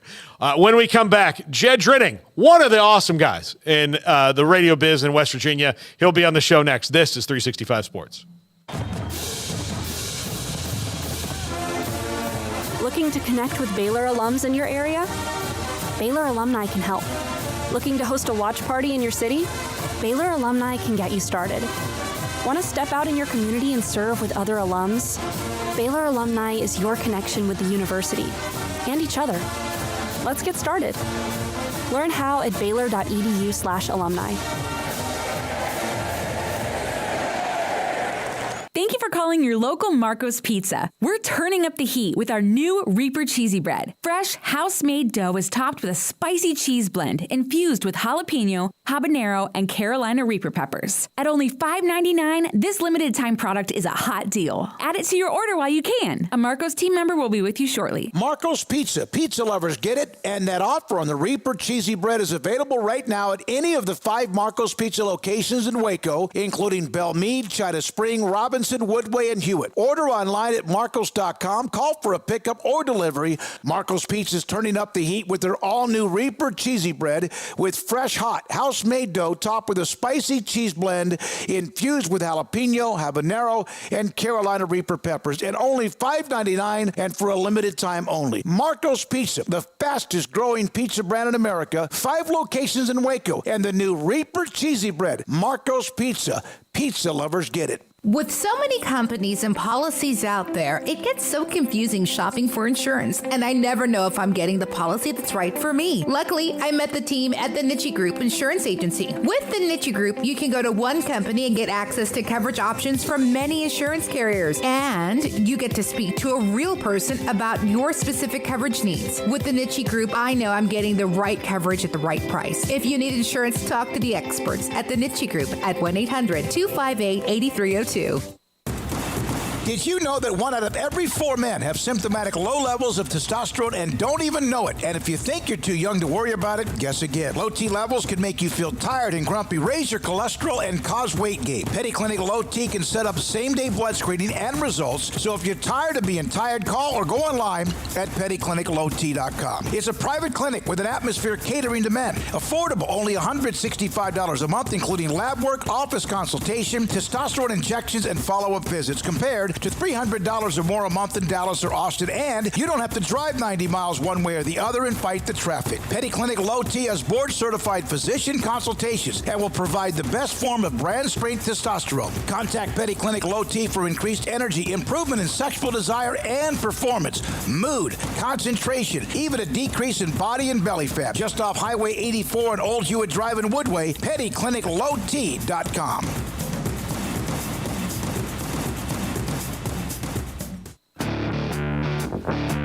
This is 365 Sports. The Sikkim 365 app is brought to you by Allen Samuels Dodge Chrysler Jeep Ram Fiat. Come by, let's be friends. Welcome back. Good friend Jed Drenning, West Virginia football sideline reporter, also the signal caller. All things West Virginia football. And Jed, I am curious on your opinion on the basketball hire, but we'll get to that at the end. And I know that everybody appears to be excited in Morgantown about Darian DeVries and his offspring on their way there. But football-wise, this was the biggest surprise in the Big 12 to the media, who picked West Virginia last, and they've got momentum to build on. And in past years, the transfer portal was not their friend. Now they haven't lost anybody that would kind of undo things like they did the first couple years of the wide open transfer portal. Quarterback's back, running backs are back. They've got guys coming in. The offensive line is pretty well intact. What's not working out for the Mountaineers in spring football right now? Well, let me start with this. I have undergoing a campaign in which I'm trying with everything I can to encourage all media members to understand that our problems are just as vast right now as they were 12 months ago. So please, once again, pick us dead last in the Big 12. Whatever you do, just make sure that you pick West Virginia last once again. It would serve you well and it would serve us well. But no, that was kind of the fuel that drove this football team all of last year. That refrain, I can't tell you guys how many times I heard the number 14 in the locker room, on the sideline throughout the course of the season. That level of disrespect. I mean, we couldn't understand coming out of the 22 season. We won 2 out of 3 down the stretch. We kind of started to feel like we were finding our answer behind center and Garrett, who played most of those games. We had the entire offensive line back, which we felt really strongly about. We had a couple key pieces back on defense, but there were some question marks. But we didn't think it translated to 14th. And obviously it did not. Now, as you touched on, we recalibrated. This is a whole new team in 24 with a lot of returning pieces. You start with some of those bells and whistles on the offensive side that you talked about. It's the first time in quite some time that you have an established playmaker and difference maker returning at quarterback. And it's not just Garrett, guys. I mean, the fact that we have Garrett and Nico Marchiol back, that room is really on solid footing. And we're excited about the possibilities for both of them, because in today's game, you got to have two, right? Especially with the nature of Garrett's game. The fact that we bring Jaheim White, one of the most electrifying freshmen in the country last year, back. The fact that C.J. Donaldson will be back. We have some of those key pieces. You can't replace Zach Frazier. Nobody's going to do that, or Doug Nestor, but we have some critical pieces back up front. Cole Taylor, playmaker at tight end. We have some of those toys on the perimeter. Traylon Ray at wide out. Rodney Gallagher at wide out. You talked about the portal. Here's where you start to see a bit of a difference now as opposed to, let's say, 3 years ago. We were all kind of, on some level, ambushed by how to handle the portal. Nobody really had their trust in order, including us.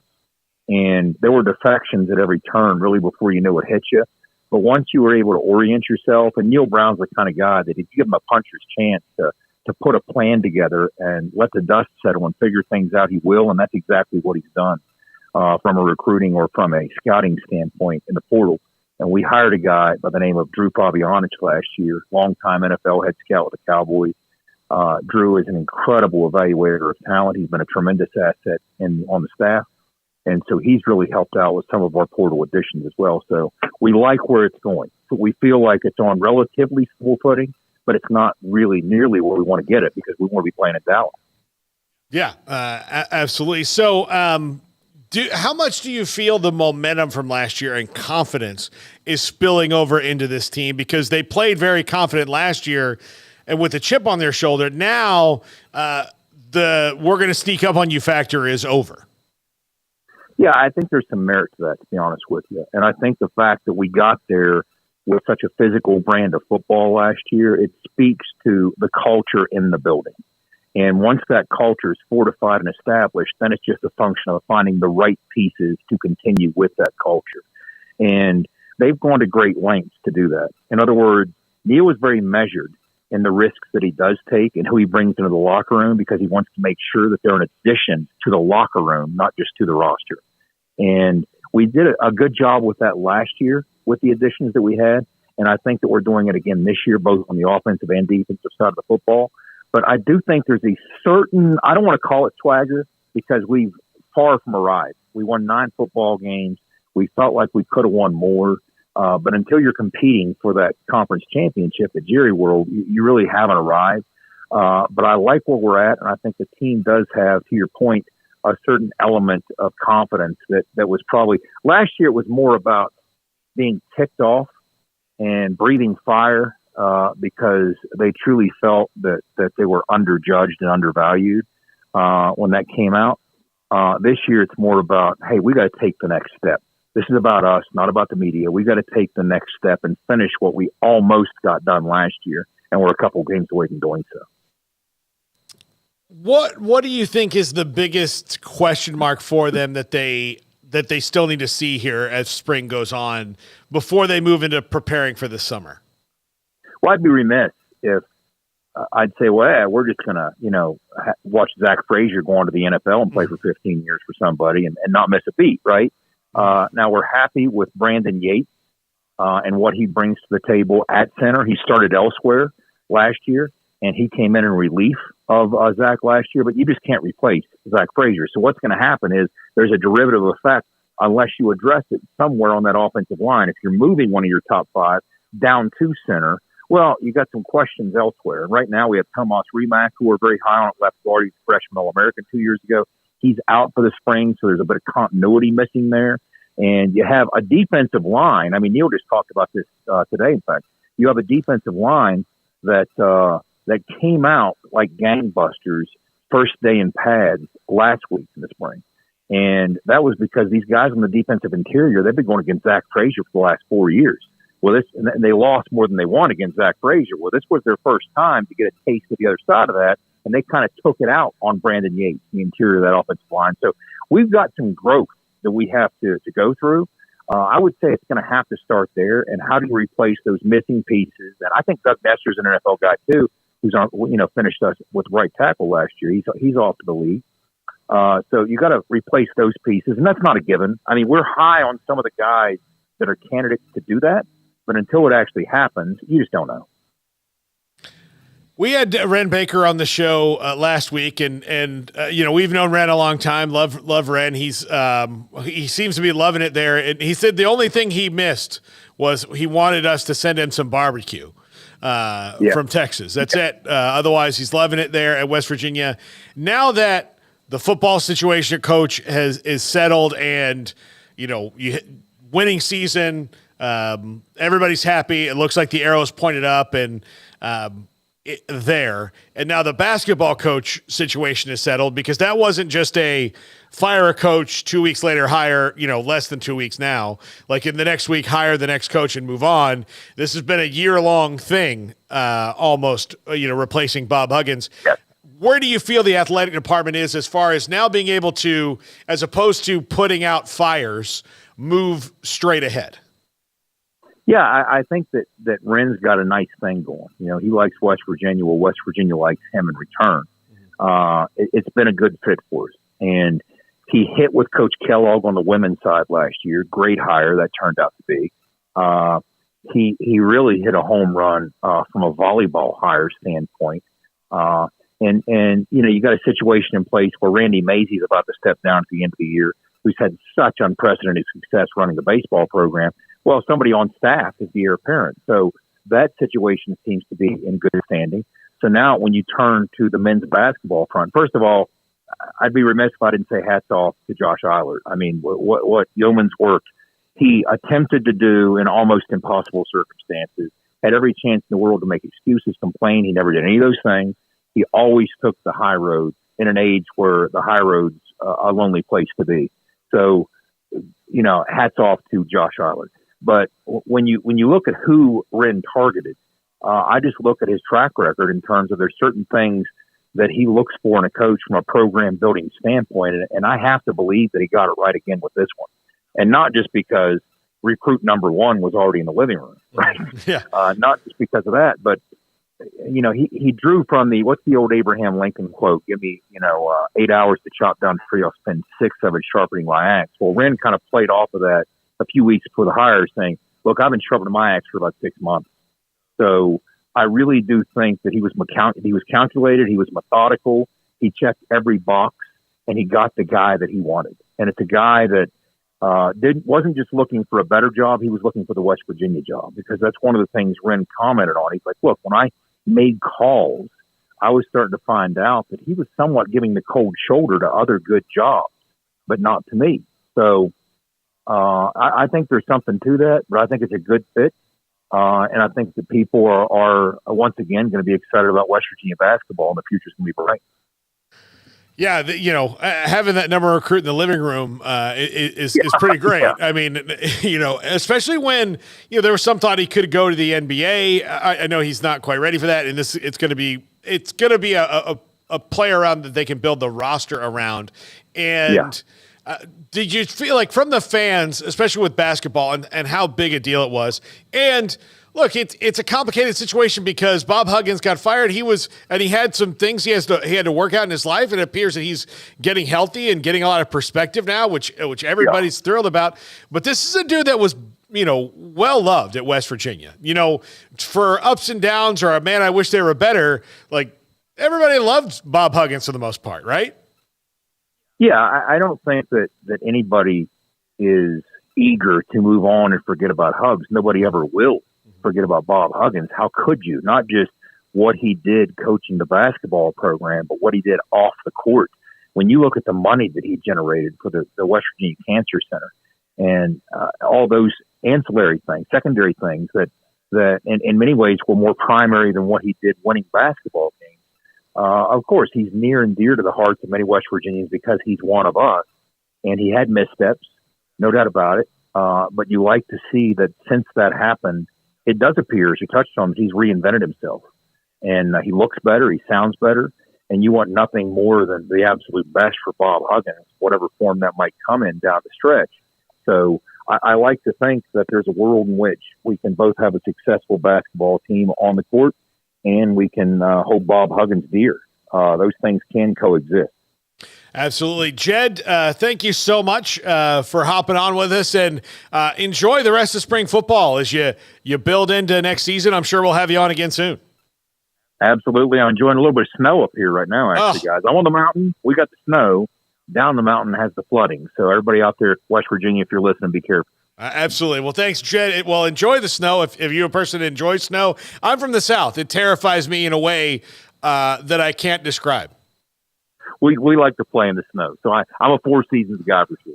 Okay. Well, yeah, see, I'm a dyed-in-the-wool Floridian and Texan, so I don't understand snow on an emotional level. Like, it's just one of those things that freaks me out. When we had the freeze here a couple years ago, my wife, we were dating at the time, she had come down to surprise me, and she was like, is this what you're like all the time when the weather's bad? I'm like, no, just this frozen hellscape that we can't escape. I like, if you did a horror movie about me, it would just be me in my house when it was cold outside. That's it. Well, I think you got a longer attention span than me. See, I need diversity. I need things to be broken up.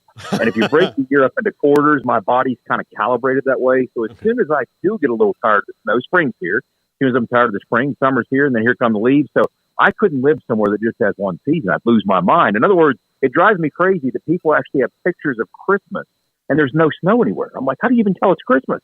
So anyway, but I get you. Yeah. All right. Well, great talking to you as always, Jed. Enjoy the weekend. We'll talk to you soon. Appreciate it, guys. There you go. Yeah. Oh, man. Snow in April. I wish I lived somewhere with 4 seasons. I'm jealous of him. You shut your mouth. Dude, I love the seasons. Maybe I could be that way. Maybe I could be that way. I just I don't know, man. I'm with you because I always thought that I would do well up north or in the colder climates. But after that one storm, man, I think I have some PTSD from it or something where I really don't know if I could. It was not good. It was horrible. It was not good for me. Amanda likes to make fun of me for it still. And I'm like, look, but here's the thing. It's going to happen. I knew then. That was when I knew. I was getting down the line of, I need to probably settle down, get married. Mm-hmm. She's the one. I had very strong feelings. The freeze is what put me over the line. It just broke. Yes, I was broken mentally, but I was like, man, if I had to do this alone. Yeah. If I had to do this alone, man, I would have come back to the show on one that defrosted 9 days later and we got out of our house.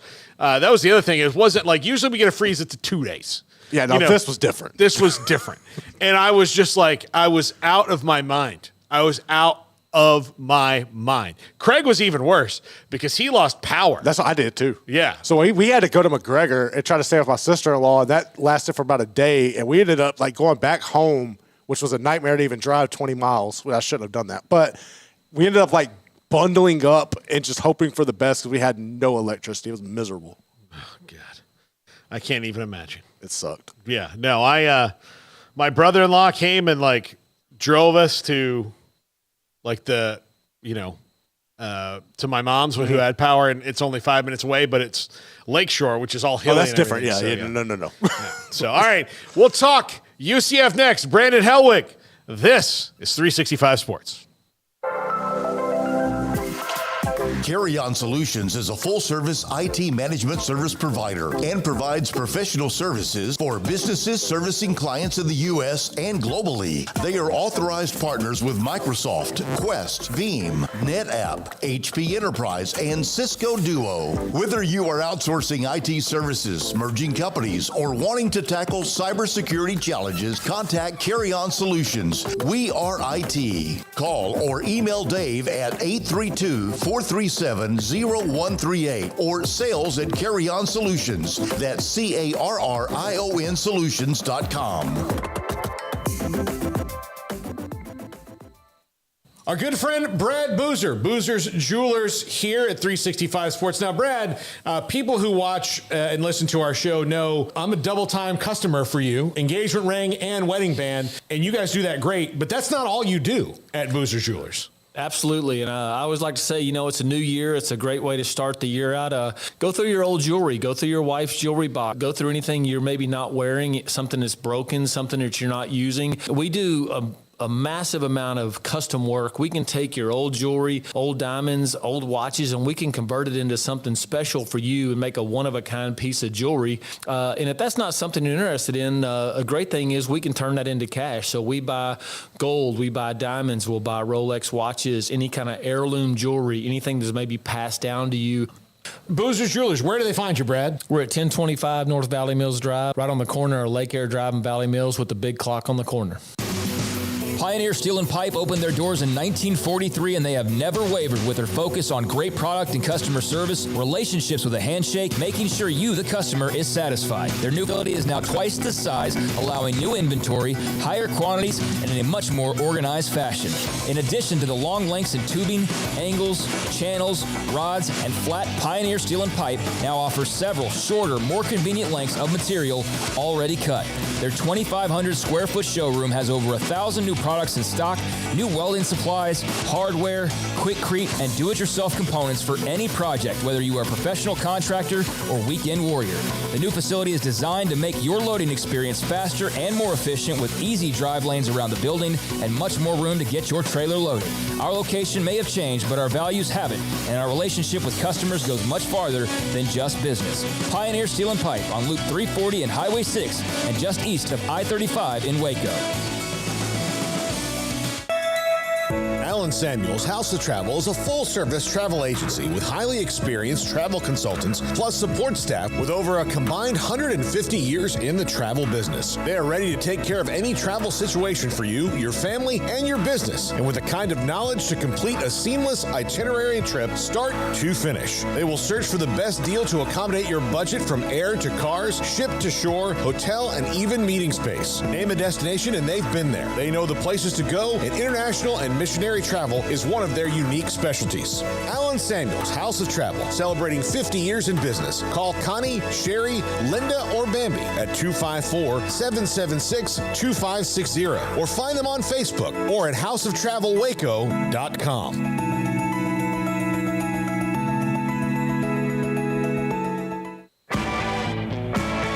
365 Sports is turbocharged by Unite Private Networks. Find out more at uniteprivatenetworks.com.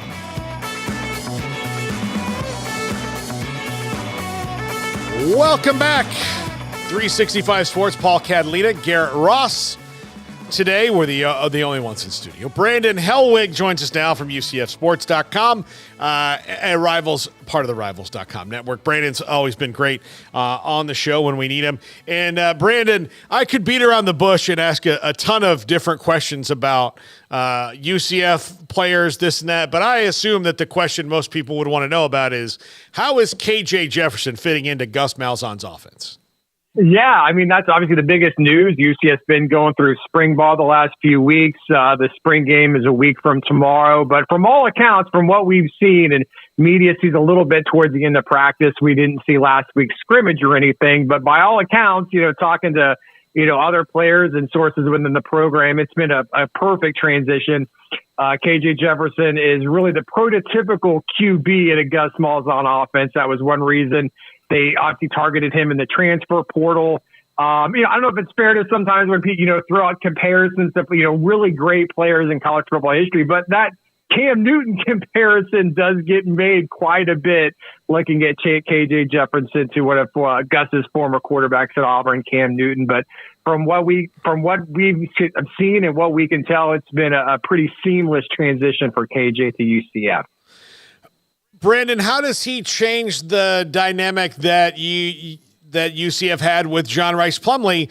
The offense probably doesn't change that much. Their skill sets are similar. Now, there's not I know KJ Jefferson, while athletic, is not near as fast as John Rice Plumlee is. But did you think you'll see different things than you saw from the quarterback position? That's a great question to see exactly how things kind of change. Now, it turns out last season, and we didn't know it at the time completely, but remember this time a year ago, Gus Malzahn said, he's always been the offensive coordinator in addition to the head coach. In most of his years, he's been a head coach. But prior to last season, he was saying, I just got too much on my plate. I've got to worry about transfer portal, NIL. There's all these year-round demands. And so he decided to hand over the offense to Darren Henshaw. And we learned after the season, about midway through, apparently, Gus reinserted himself. He was calling plays again, which is what he had always done. And I guess, I'm not really surprised that happened, but, he's fully into it now. He is the offensive coordinator. He is calling plays. UCF didn't make a switch in terms of the title of offensive coordinator, brought in Tim Harris Jr.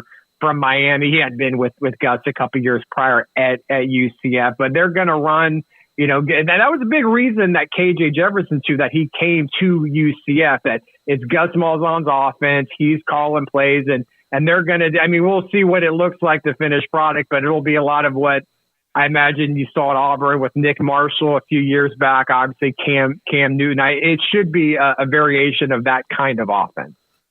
What is the biggest thing they have to fix going when they come out of spring? What's the biggest answer they'd like to have?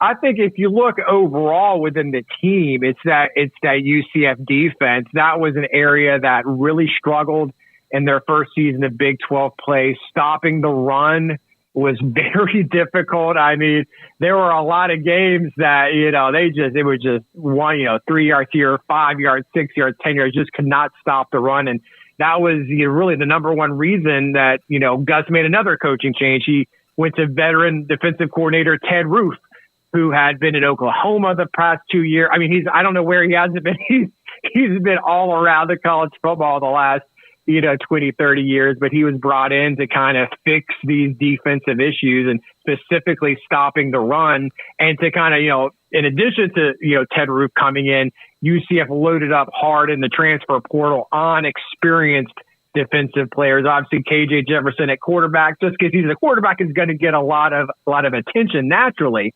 But UCF brought in a lot of guys, like they brought in Ethan Barr, a linebacker. He was, he started, at Vanderbilt the last few years, a two-time team captain at Vandy. They brought in Deshaun Pace, who was one of Cincinnati's best defensive players. They brought in Brian Threats from Cincinnati, one of their starting safeties. Ladarius Tennyson had been a starter at Ole Miss last season. So they brought in a lot of experienced guys on that defensive side of the ball. And that should be the area where you would think they would make the most improvement going into year 2 of the Big 12. What was the problem, the defensive line or the linebackers last year when it came to the running game? Yeah, it was the linebackers. There just wasn't any depth there. I mean, they basically had 2 guys that would pretty much play the entire game. They weren't ever, they had a linebacker, Jason Johnson, who was there for the last couple of years after transferring from FCS Eastern Illinois. He literally never came off the field. I mean, he was playing every defensive snap in most games. They just had no depth there. And so now they feel like they have depth. They feel like they have, maybe better talent, more experience there. But I'd say linebackers probably was the biggest deficiency last season. What do you think they will look for in the spring portal window? Yeah, that's a great question, because I'm kind of wondering that myself. Typically the winter portal has been more active. That's when there's way more movement, change of semester. If a guy wants to make an impact, obviously there's a benefit of being there in spring ball. And usually that spring portal has been more, maybe a couple guys here or there. I think if they do look towards the portal, I think maybe wide receiver could be a spot they look for. Now, UCF does return Kobe Hudson, who was UCF number 2 receiver last year. The leading receiver, Javon Baker, after initially, then we kind of put it out there, I'm coming back.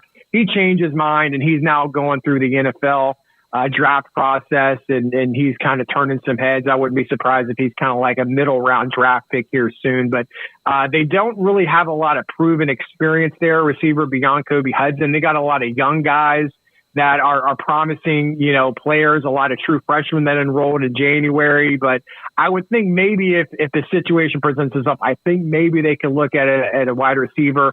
Beyond that, I'm not really sure. Maybe it depends on if there's any unexpected departures. I don't know of anyone off the top of my head that's definitely leaving. I guess we'll find out in a couple of weeks when the portal opens. But wide receiver might be the spot they look for. Brandon, what do you think of the Super League proposal? I love it. I love the idea of just, of what it all entails. Geographical rivalries would be coming back. You kind of have I would assume that you'd kind of have a governing body that makes decisions for the best interest of college football. But I just don't know what's in it. If you're in the SEC or Big Ten right now, I don't know why you think that is a good idea. You're making more money than anyone else. You have the geographical rivalry, other than the Western expansion editions from the Big Ten. Other than that, you're fairly geographically connected. I don't know what's in it for them, but I love the idea. I think it would be a great idea for college football. I think it's a good start. Obviously, whether it happens or not right now, it seems more like pie in the sky than anything else. But I just think it's one of those things that, maybe not today, not next year or the next 2 or 3 years, but maybe that's something we get to within the next, 6, 7, 8, 9, 10 years once some of these TV contracts expire with some of these leagues, and some of this litigation, some of these lawsuits going on could totally change the game in college football. But as a Big 12 person now, and following UCF, I thought it was a great idea. Would you be sad to see some of these new Big 12 things go away if they went back regional, or is that would that be a relief to UCF fans? I think, I don't, I'm kind of mixed on it because I think UCF fans have really, really enjoyed last season. It's kind of different though this year because then all of a sudden the schedule completely shifts and it's like UCF's in the Pac-12. It's kind of funny if you would have, gone back in time and told me or any other UCF person saying, oh, you're going to be playing a conference schedule of Colorado, Arizona State, Utah, and BYU.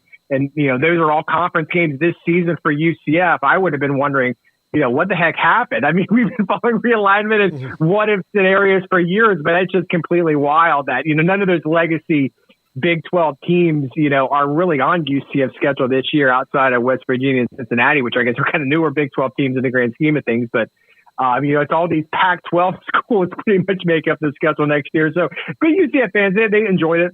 Obviously, it was a great year last year getting to know these new schools and new fan bases and going to new places. And I know fans are excited about, going to Arizona State and, going to that Phoenix area next year and checking out Iowa State for the first time. And yeah, absolutely. Well, Brandon, enjoy the weekend. Thanks for hopping on with us. And I hope I can get down. We did not get to meet face-to-face when I was in Orlando last year. You were caught in traffic, which happens in Orlando it does. more often than maybe people would think. But I'm hoping to get back down there for a game this year just because I had so much fun covering one last year. So hopefully we can do that, and we'll talk to you again soon. All right, guys. Thanks. Take care. All right.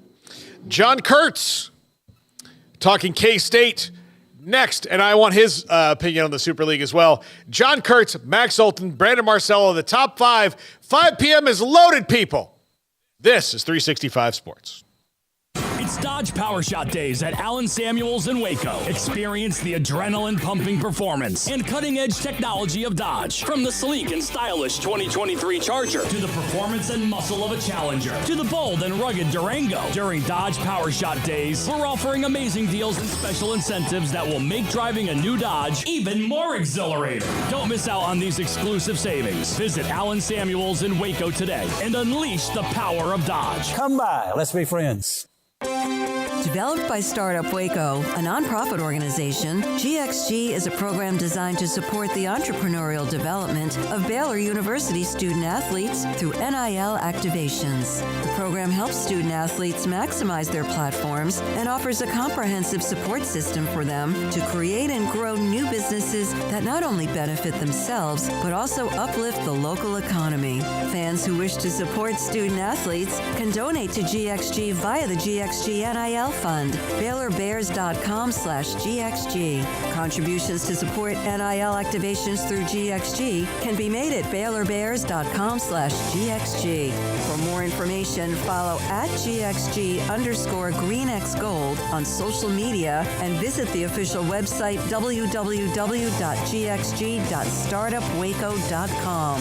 GXG, empowering student-athlete entrepreneurship and uplifting the local economy through NIL activations. How did Edward Jones become one of the biggest financial service companies in the world? By not acting that way. Financial strategies, one-on-one advice, it's a big difference. And that's why Brad Wilson, your Edward Jones financial advisor, makes sense of investing. Experience the difference for yourself. Brad Wilson, 250 Sharon Drive in Woodway, 254-776-4337. Edward Jones, member SIPC.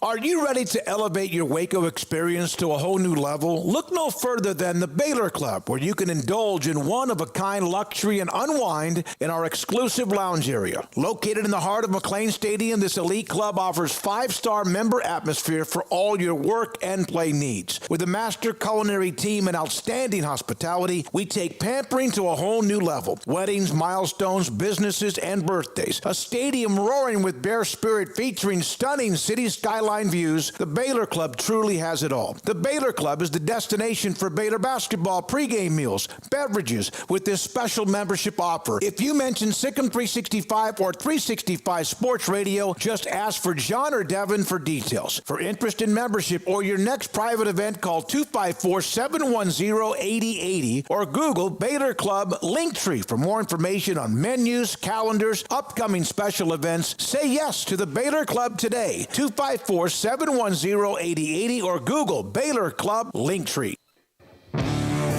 This is 365 Sports, powered by Sikkim365.com. The 5 o'clock hour is sponsored by Edward Jones Investments, with financial advisor Brad Wilson. Investing his time and experience back to you and your money during today's changing times. Edward Jones, making sense of investing. Now here's David Smoak, Paul Catalina, and Craig Smoak. Again, if you're just joining us, Smoak's out today. Had a death in the family, and certainly, once again, sending our love out to them today. Craig will be back tomorrow. We'll see about Smokey. He's got another thing he was going to have to take care of anyway. But now we're joined by our good friend John Kurtz, KC Sports Network, who I'm sure is hard at work making sure the Chiefs don't abscond from Kansas City. Yeah, boy, it's been an eventful week around here. I tell you what, man. I mean, look, I live on the Kansas side.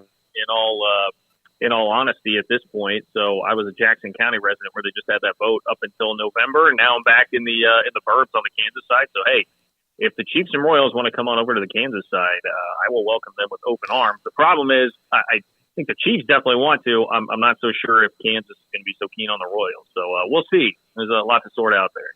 Yeah. I guess we'll see what happens. Did you hear the mayor of Dallas said that they should move back? I did. Now, someone was telling me, because a buddy of mine, Mason Vogt, who does a great job covering K-State that I used to work with quite a bit, he's a Cowboys fan. He told me that this guy has done that before. Like, this has been a thing for a while, trying to lobby for a second NFL team in Dallas. Yes. So I was like, okay, I guess the Chiefs are just a part of the shtick now. But, I mean, hey, I can't blame the guy. Like, why not? You know, that was a part of my annoyance with this vote not passing. And, you know, for those that didn't follow it, like the Royals and Chiefs did a horrendous job with the rollout of this. I wanted it to pass, but I can't blame people too much because they did a really poor job with it. But one of the reasons I wanted it to pass was so we didn't have to deal with stuff like that. It's like now you get to see all these headlines. I saw Adam Schefter was like, oh, what happens with the Chiefs now? It's like, okay, the Chiefs are not going to leave. The Royals would be the concern there. But kudos to, shoot your shot. Shoot your shot, as they say. The mayor of Dallas apparently is doing that. Absolutely. All right. John, Kansas State right now. Actually, before we talk spring football, let's talk a little bit about Jerome Tang. He has been rumored in circles to be a candidate for the Arkansas job. The last time we had you on, we asked you about his relationship with the university. And by the university, we meant the university president. And you felt that not necessarily there was water under the bridge, but both sides were kind of clear on what they needed going forward. They just got Doug McDaniel out of the portal. It does not seem to me that this is, and I know Jerome Tang very well, these are the moves of a guy who is looking at another job. Yeah, so a lot has happened because, Richard Linton, the university president, not going to find many people that have a lot of good things to say about him, particularly anybody that's associated with athletics. He did reopen the Naquan Tomlin situation by agreeing 4 months later to an interview request from the local paper, the Manhattan Mercury. He agreed to do an interview in late February of a request that was put out around the time in November when all that was happening with Naquan Tomlin, which, if you care about not instigating something with Jerome Tang is a horrible idea, I tend to think that may have been just more either calculated or it's just a guy who can't stand to be the bad guy and wanted to give his side of the story. But it produced this article that came out a couple of weeks ago, and I don't begrudge the Mercury for running the article if the university president's going to grant you an interview. But the problem is it's just either a staggering lack of awareness about the fact that the article is going to get released right when the coaching carousel is going around, or you just don't care and, my way or the highway sort of stuff, and I'm going to do what I want to do. Either way, it was not a great sign, and I know that it did make the coaching staff very upset again. And so there was some concern for a while, but it seemed to die down. And I think one of the things that's really helped is how well K-State has responded with NIL to support Jerome Tang this year in the transfer portal, which is a big reason why they were able to land a guy like Doug McDaniel. TCU definitely has some fairly deep pockets too. So K-State was swimming in deep waters there, certainly relative to where they were at last year and came through. And, Max Asmus was a guy they went after really hard at the beginning of the portal last year. Competed up until the final minute with Texas, but didn't get him. I know there was some belief that NIL may have been a factor there. So K-State has really responded. And I tell you what, I I'm pretty confident in saying K-State has like top 15 to 20 NIL type resources right now in college basketball, at least for this year. So I think that, getting out in the portal with that and some of the guys that they're chasing right now who are pretty high up the board, in addition to McDaniel, who they've already gotten, has probably instilled a little bit more confidence in Tang and the job right now. And, if you follow like Trilly Donovan and guys who are pretty connected in college hoops right now, I've said it over and over again, like that's the name of the game now in college basketball. It is tilted so much more even in the last year to like, what kind of NIL support am I going to have to be how bad a guy wants to stay at a job. So I say all that to say I am much more calm about it than I was. I know that guys like Trilly have linked Tang to Arkansas for a long time, along with Chris Beard and Will Wade. And it seems like the Arkansas fan sentiment right now is much more in tune with the other two than it is Jerome Tang. They're more excited about those two anyway. So I'm not crazy worried about it at this point, but it is certainly something that's on my radar just because it's been out there enough. Now, I will also say Trilly Donovan has literally connected Jerome Tang with about every single job out there this offseason that's been open. He was even doing hypotheticals at one point in his Discord about like Tang to TCU if Jamie Dixon had taken the USC job. So I can tell you this. I did have someone tell me that USC definitely was interested in Jerome Tang, wanted to get him to interview, and that was shut down pretty quickly, and no real thought given to that. So, some things like that give me a little bit more peace of mind right now. But something certainly worth monitoring because of predominantly, I think, the relationship with the university president. I would also throw in he has an excellent relationship with the athletic director, Gene Taylor, who is ultimately his boss that he's going to be working with the most on a regular basis, which also helps. So let's go to spring football now. The Avery Johnson era is upon us, and it is very exciting times in that he can do a great many things that most athletes can. I mean, he's just a special talent. What do you think changes around the offense as they go into a year knowing it's Avery Johnson's show and not Will Howard with Avery Johnson as the sprinkles on top of the sundae? Yeah, that's the reason for a ton of the hype, I think, with the team right now. Is obviously looking at Avery Johnson and everything that he potentially brings to the table. And there are a lot of things that are different, right? Last year was, Will Howard and Colin Klein. They had been married together for a while, and they've been a very productive pair at K-State that won a Big 12 championship. Now you're breaking in a new offensive coordinator in Connor Riley, and then a co-offensive coordinator in Matt Wells, who's obviously been a head coach before, and a successful offensive coordinator guy, ran a successful offense at Utah State, and his former protege, obviously Jordan Love, is now blowing up in the NFL. So there's a lot that's new with the offense. I think they have a lot of star power there. I mean, DJ Giddens is one of the more underrated players in the country, I think, just because of how good the running backs are in the Big 12, that he gets overlooked a bit. He's about as good as anybody in the country, and I think that tandem is going to be tremendous. They've also got Jace Brown developing at receiver, who I think is poised to be the best receiver probably that K-State's had since Tyler Lockett in 2014. Now, I'm not setting like Tyler Lockett level expectations there, and if you go look at the receivers for K-State since then, no offense to any of those guys, but it has not been the most star-studded position that K-State has had over the last decade. But there's a lot of excitement about Jace Brown, who's a roommate of Avery Johnson's, and they seem to have a real connection. So I know there's been a lot of buzz about those two.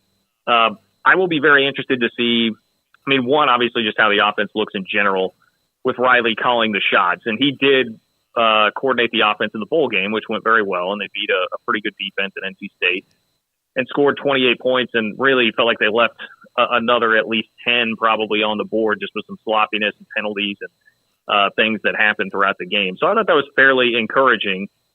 But I will be interested to see a guy who is an offensive line. He's an offensive line guy by trade. How much are they going to balance running Avery Johnson versus having him spread it around and throw the ball? Because, everybody can see it. He can run as well as about anybody in the country.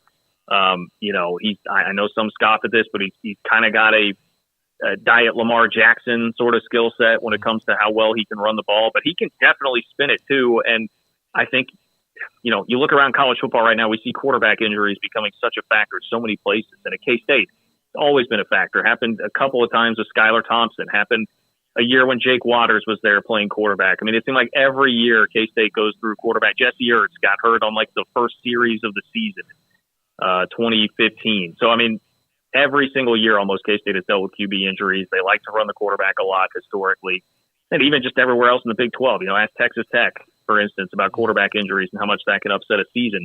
So I think you have to be really careful with that, but it's such a tempting thing to do, right?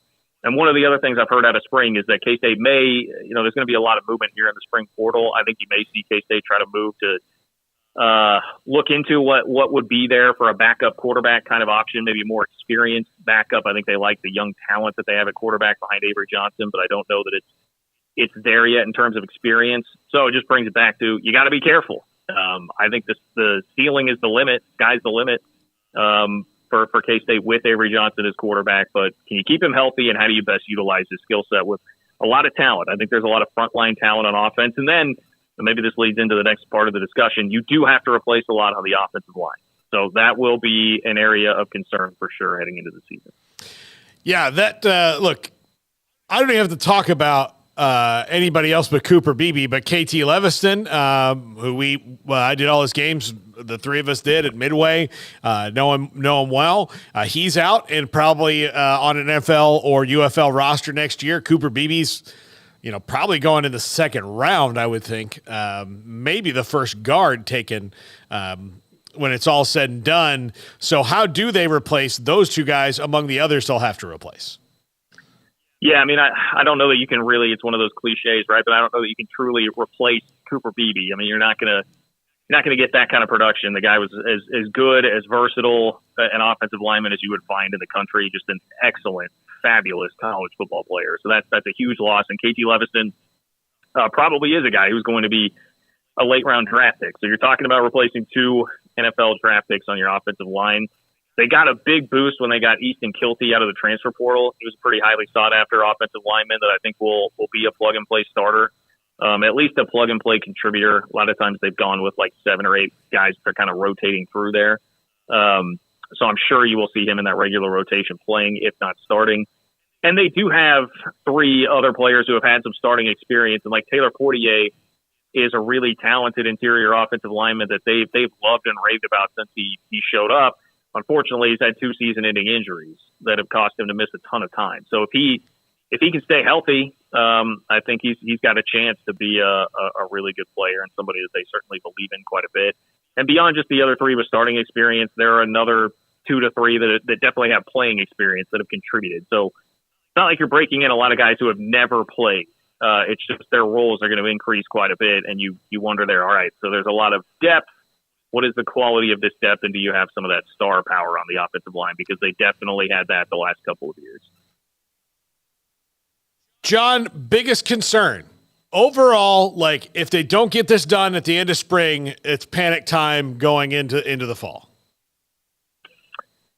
I am a little concerned about like the interior of the defensive line, and so I might kind of twist this and say like, hey, if they don't add somebody out of the portal in the spring, that's a really tough position to add to in the portal, because there aren't as many like defensive tackles, like good defensive tackles, interior defensive linemen. So the price goes up on them, and it's just a much fiercer competition when you're trying to go get those guys. You're going to see a much higher abundance of skill position players, because if you need a running back, that's a lot different story. But they lost Malcolm Alcorn Crowder from the recruiting class, who was thought to be one of the biggest pieces of that when he came in. I think there were some academic issues there that wound up severing the tie between he and K-State.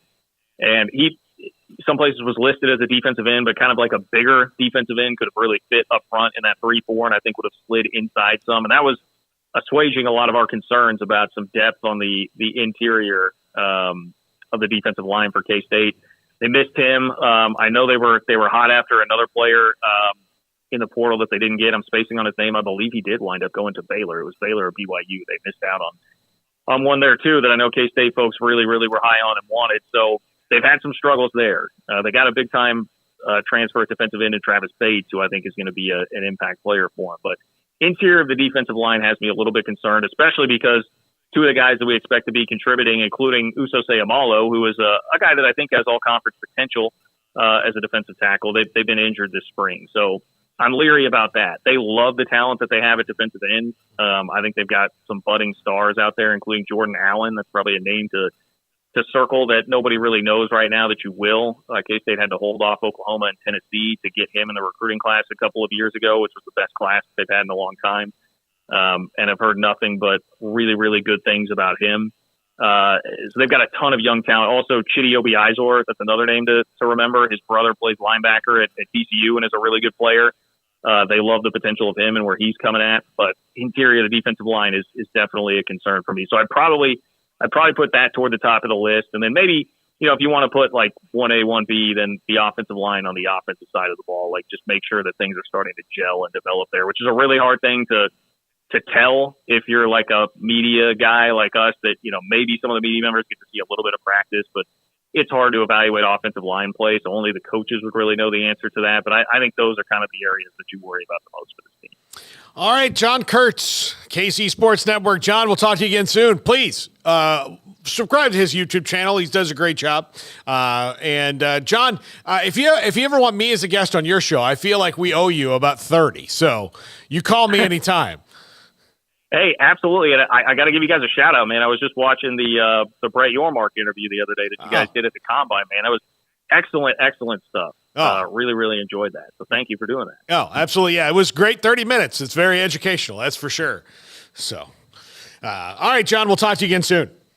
Okay, take care. All right. We're going to take a quick break, and you'll hear this word from United Private Networks while I call Max Olsson of The Athletic. That's coming up next. This is 365 Sports. If your business is like most, you need things done quickly.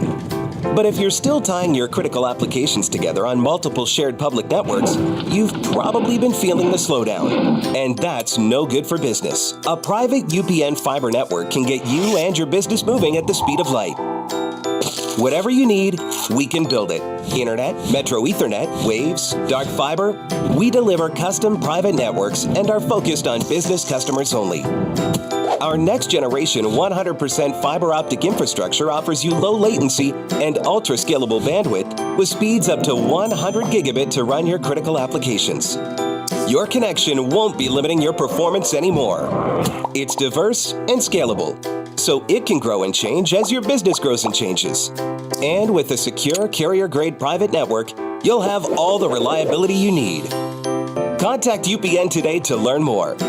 Fast just got faster. Welcome back. Max Olsson of The Athletic joins us now. And Max, there's a lot of things we could talk about, but I would say the chief among them is the Super League proposal and 80 teams, 10 team divisions, and we get back to some regionality and what it could shake up. Obviously, it's just been kind of announced that it's in the proposal stage.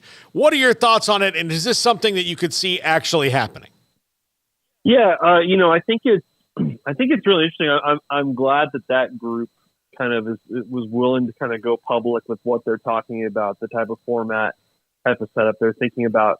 Because I think the big hurdle here is probably the TV networks, and I think that's made clear by the way that Andrew Marchand and Stuart Mandel reported that story yesterday, with the conferences being a little bit afraid to even meet with them. I think that's like, certainly as we saw with the playoff expansion process over the last 2 years, it's not so much about good ideas as it is about kind of who's in control, who has the power, who benefits. But I think it's important to kind of start this conversation about, we for years we've been saying, oh man, this is a disaster. It's the Wild West. It's out of control. It's heading in a bad direction.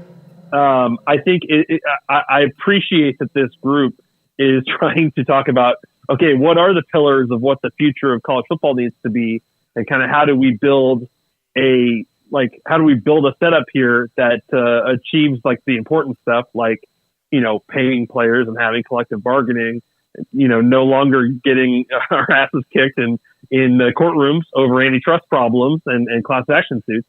And then how do you create a setup that, I don't expect fans to say this is better than how it used to be, but can we come up with something that's good for as many people as possible in college football, and that, for the good of the sport, that it's actually competitive, that there aren't just only 40 schools that matter. So, I'm very interested to see how people respond to the ideas, and are there some ideas in this that are worth trying to fight for in the future? Do you think that the conferences just don't want to rest, that much control on anybody else? Like, look, Greg Sankey and everybody we ask about, because we've never talked to him and never met him, we'll ask, do you think Greg Sankey has the best interest of the future of college sports? Is that what he's concerned about? And all of them say yes, but every time he speaks, it feels like, yes, but I'm willing to hit the button and change this. And if they do that, like Greg Sankey and the conference commissioners are not quite as powerful as they used to be. Yeah, I don't know if you've made the moves that Greg Sankey and Tony Matiti and the Big Ten have starting in 24 here. I'm not sure why you'd be stoked about an idea of dropping your leagues down to 10 and everybody having maybe a better shot of or a fair shot of making the playoffs and stuff. That's clearly not kind of what's in their interest right now. And for all the work that Greg Sankey has put into building up the brand of the SEC, like it's not this kind of proposal is not really in his interest, and you can definitely understand why these guys that have the power are very reluctant to engage with these ideas and look at this stuff and say, well, why would this group come in and come up with a new plan for us? I mean, when these commissioners are so in the weeds and have been for the last 2 years of trying to find the solution. So yeah, I think that's ultimately. That's a very hard thing to ask those guys who certainly realize and they're in a position of power. As we saw with the CFP stuff, they're willing to take advantage of that. It's hard to see them coming around on, yeah, this group has all the right ideas. Let's go with this. But I do think that, at the same time, like I said, this is the conversation that needs to be had is, look, I know people can probably read that proposal and say, man, I don't know if I really like this. I don't know if this is an improvement. But there are some fundamental pieces of this that are going to be the case in the future. So we have to figure out a way to come up with a system that invites more people to the party than just the Big Ten and the SEC. Yeah, by the way, just clicked on the site, The Athletic, Max, and the first story that popped up that I saw, or two stories, are Seth Emerson saying why the Super League is probably a non-starter for the SEC, and then Chip Kelly saying, does he get credit on the Super League idea? Because this is really a lot like what he said at his press conference, which was probably the last time we saw him do a press conference at UCLA. Yeah, that's right. That's right. And I'm sure that if the great Mike Leach were still around, he probably would have already proposed this by now too. I think that there's some people, as my old colleague Andy Staples has widely said, this is the kind of stuff that fans usually would send him 5,000 word emails about. Here's how we should do it. And so to see a group kind of get behind some of those ideas is very interesting in terms of bringing it into the more of the mainstream discourse. And, honestly, Paul, I think that some people should probably look at this and say, this is not imminent. Clearly there's a lot to get worked out in terms of what should the future of this be. But when you look at, and Sam kind of drew up, what would those conferences look like if it was just 10? Could this get us back to a little bit of, leagues that make sense like they used to, leagues that, a lot closer like to what we had in the 90s than what we have today? Like in some ways, maybe fans would welcome that kind of us getting back to normal a little bit in these conferences, as opposed to continuing down this road we're currently on, where, clearly like we're already talking about like, all right, well, are the SEC and the ACC just going to, gobble up the ACC and continue all this consolidation? I know it's not your column, but you and Ari travel all over together, and I do want your opinion on this. He wrote in his mailbag about Deion Sanders not maximizing his recruiting potential at Colorado. And when Deion first said, like, look, I want them to come to my house, I don't want to, create this huge ruckus when I go places. It's different for me. I thought, okay, good. That's what he wants to do. He's Deion Sanders. It'll probably work out for him. But Ari flipped it like, well, no, that's exactly what you need to do, because if you're Deion Sanders and you walk into somebody's high school football game, like you have now like gotten that recruit and everyone's attention in a way that even like Kalen DeBoer or Kirby Smart may not be able to. Yeah, no, I think that's, I can definitely understand that. I think from Deion Sanders' perspective, he thinks, I'm just the exception. I don't have to go in home with guys. I can go on Zoom or FaceTime. I know he likes to use FaceTime. Like, I can just do that, and that's how I can connect with kids and get them to want to come to Colorado, and I don't have to get on planes to do that. At the same time, like, I think, and Ari's written this, and I think it infuriates Ari, and I get it. If you are a guy that has this much clout in recruiting, you could almost look at this and say, like, man, you could be one of the best in the country at this if you just tried harder too. You know what I mean? And I think that's where, when you take that and you combine it with the fact that Colorado, that first full recruiting class they signed, other than Jordan Seaton, they really didn't do much in terms of high school recruiting, and obviously went heavy on the portal again. I think people look at that and just say, like, man, the hype is there, the momentum's there, the excitement around Colorado football is there. So why are you not going out and signing a ton of blue chip recruits? I think it's an interesting thing, and we're going to see in this cycle, as Deion Sanders goes into year 2 here, obviously we're expecting Shadur Sanders and Travis Hunter to go pro after this year. Like, will he take an approach of trying to build this thing up, or was this all about just kind of trying to get as good as they can for 24 with the last run with these guys? I think the recruiting approach going forward will be interesting to see, because obviously kids are more interested in Colorado than they were 2 years ago. There's no doubt about that. But, what does it take to have them recruiting at like a top 25 level? Does it take Deion Sanders being willing to get out on the road the way that, Kirby Smart and Stark and all these other guys are? Yeah, absolutely. All right, Max, what do you think is the biggest story that you're monitoring in spring football right now? Well, a quarterback just went in the portal while in the middle of this conversation, Paul. So, I mean, it's just, you got to keep your head on a swivel. Colin Schlee from UCLA is going in the portal. He's a guy that they brought in from the MAC a year ago, and he just didn't win the quarterback job there, but is a pretty talented dual threat player. So, always keeping an eye on the portal, Paul, and just expecting that when this thing opens up on April 16th, that's going to be crazy. But, I think it's, in terms of spring ball, the situations that I'm very interested to see play out is, what comes to mind first of all is just who's going to be the quarterback at Ohio State and who's going to be the quarterback in Michigan. I think those two battles, in Michigan, obviously you've got a lot of unproven guys. And on Ohio State, you've got Will Howard coming in, and you would assume he's the starter. You assume he's brought in for a reason, but Devin Brown, I think, is making a good push in spring here, and they got some 5-stars in that room too. So I think how those shake out, and I'm not that I'm expecting them to name starters at the end of spring, but I think that goes a long way towards defining the Big Ten and the playoff race here a little bit. Max, also The Athletic. Max, thanks a lot. We'll talk to you again soon. All right, thanks, Paul. All right. Max Olsson of The Athletic here with us on 365 Sports. We are 2/3 of the way through our back-to-back-to-back guests in this hour. Bit of fury. I mean, like we haven't like we have one more guest left, and then the top 5, and then I'm gonna pass out. No, it's no. Gonna hit up Riverbend. Yeah, I do. That's why I'm hydrating right now. There you go, pre-gaming. Yeah, absolutely. All right, when we come back, Brandon Marcello, 24/7 Sports. This is 365 Sports.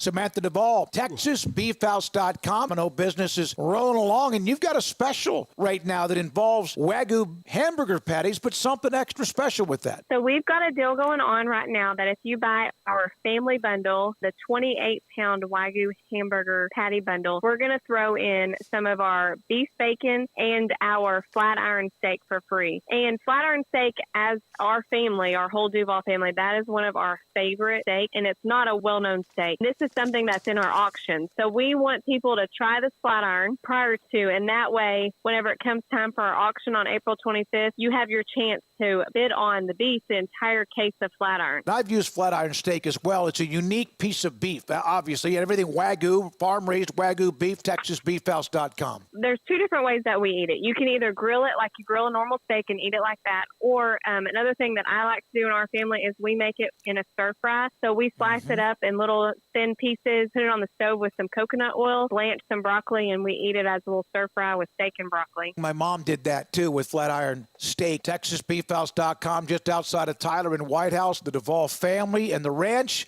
Farm-raised Wagyu beef at TexasBeefHouse.com. Pizza, burgers, and Bears football. There's no place around Waco that serves them all other than Bubba's 33. Come show your green and gold and enjoy some of Waco's best food and beverages while watching your favorite team, the Bears. When real Bears fans get hungry, Bubba's 33 is the #1 spot for ice-cold drinks, hand-stretched, stone-baked pizzas, and bacon-infused burgers. Join us for indoor or patio dining. Bubba's 33. Waco's restaurant and proud supporter of Baylor Bears football. Sick 'em, Bears.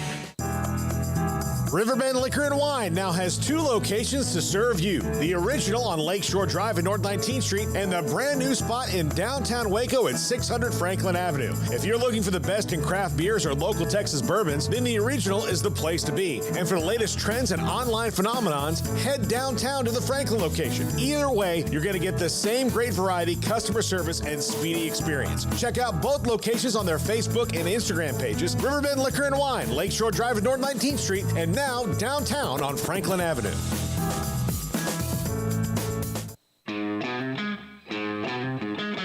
This is 365 Sports, powered by Sikkim365.com. Enjoying the show? Hit the like button and subscribe. Welcome back.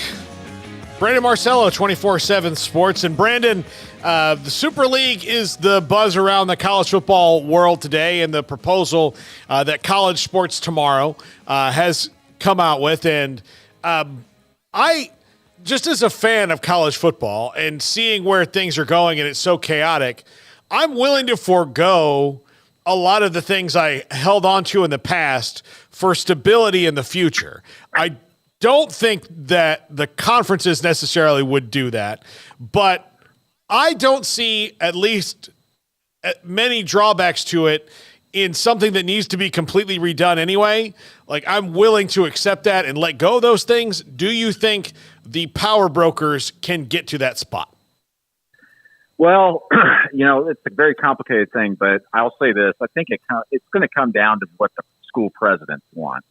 The conferences really have no say in all this. Now, they might get some of those voices involved in the conversation here over the next couple of years. But really, if they can get school presidents involved, those are the ones that matter because they'll leave the conferences. They're the ones who make those decisions. But what's interesting about all this, and there's multiple layers to it, is that, we're just talking about college football right now. All the other sports, theoretically would remain in their conferences. And so that makes it weird on that level as well.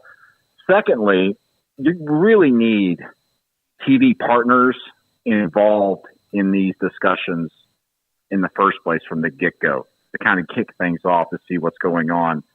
I just don't see how here in the very short term you can get all the presidents involved and interested in doing this and then go to the TV partners and say, hey, let's blow up all of our contracts we have and start anew.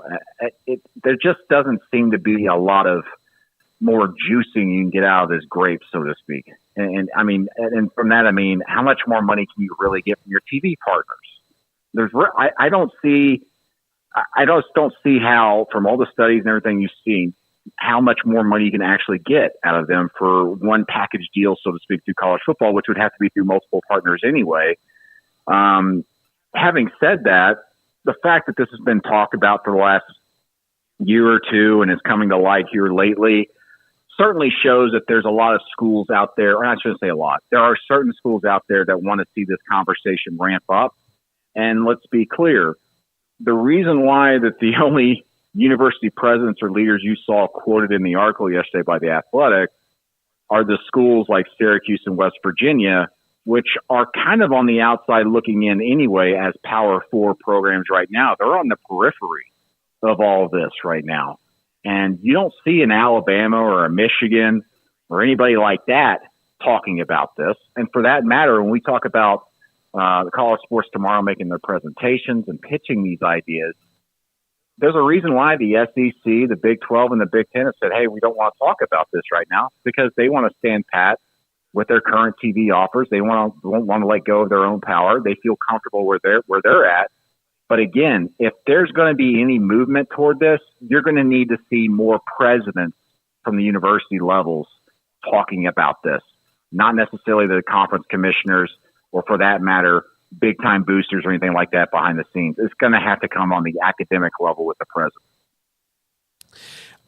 That's a problem, though, right? Like, because, I mean, if you just base it on a lot of the decisions the president's made, and most recently I'm looking at the Pac-12, that was because of the presidents.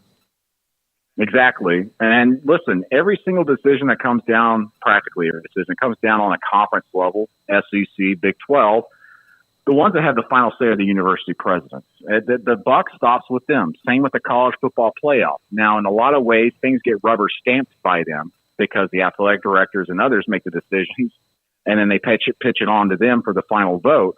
But for something like this, you would need to ramp that up the vine, so to speak, all the way up to the president and have some push from the president to get this done.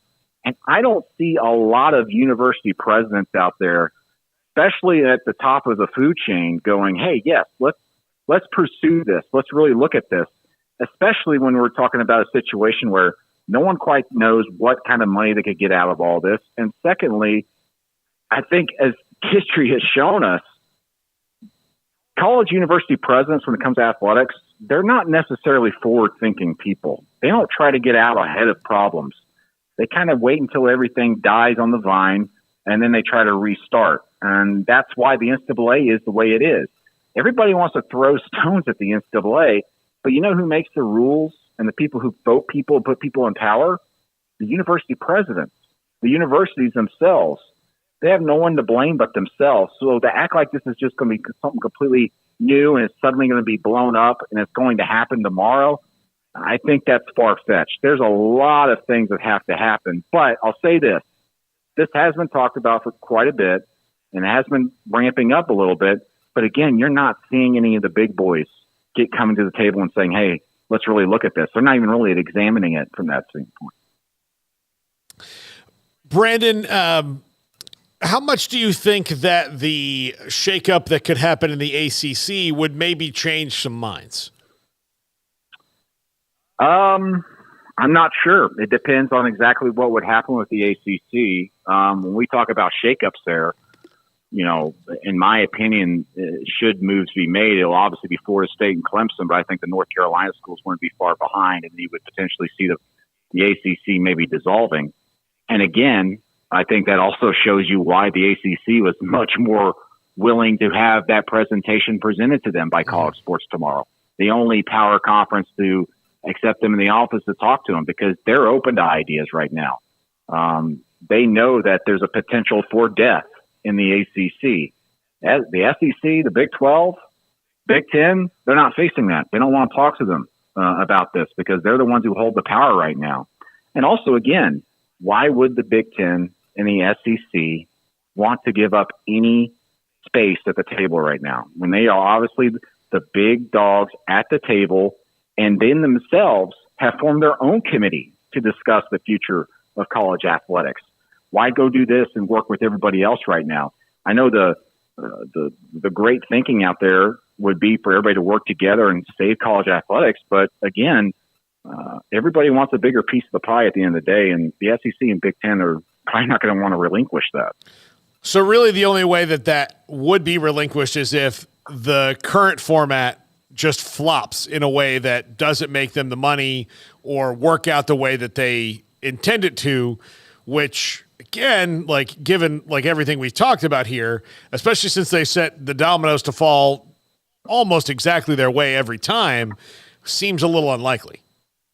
Yeah, like the past has shown us, the system fails and then they change. That's just how it's always been in college athletics.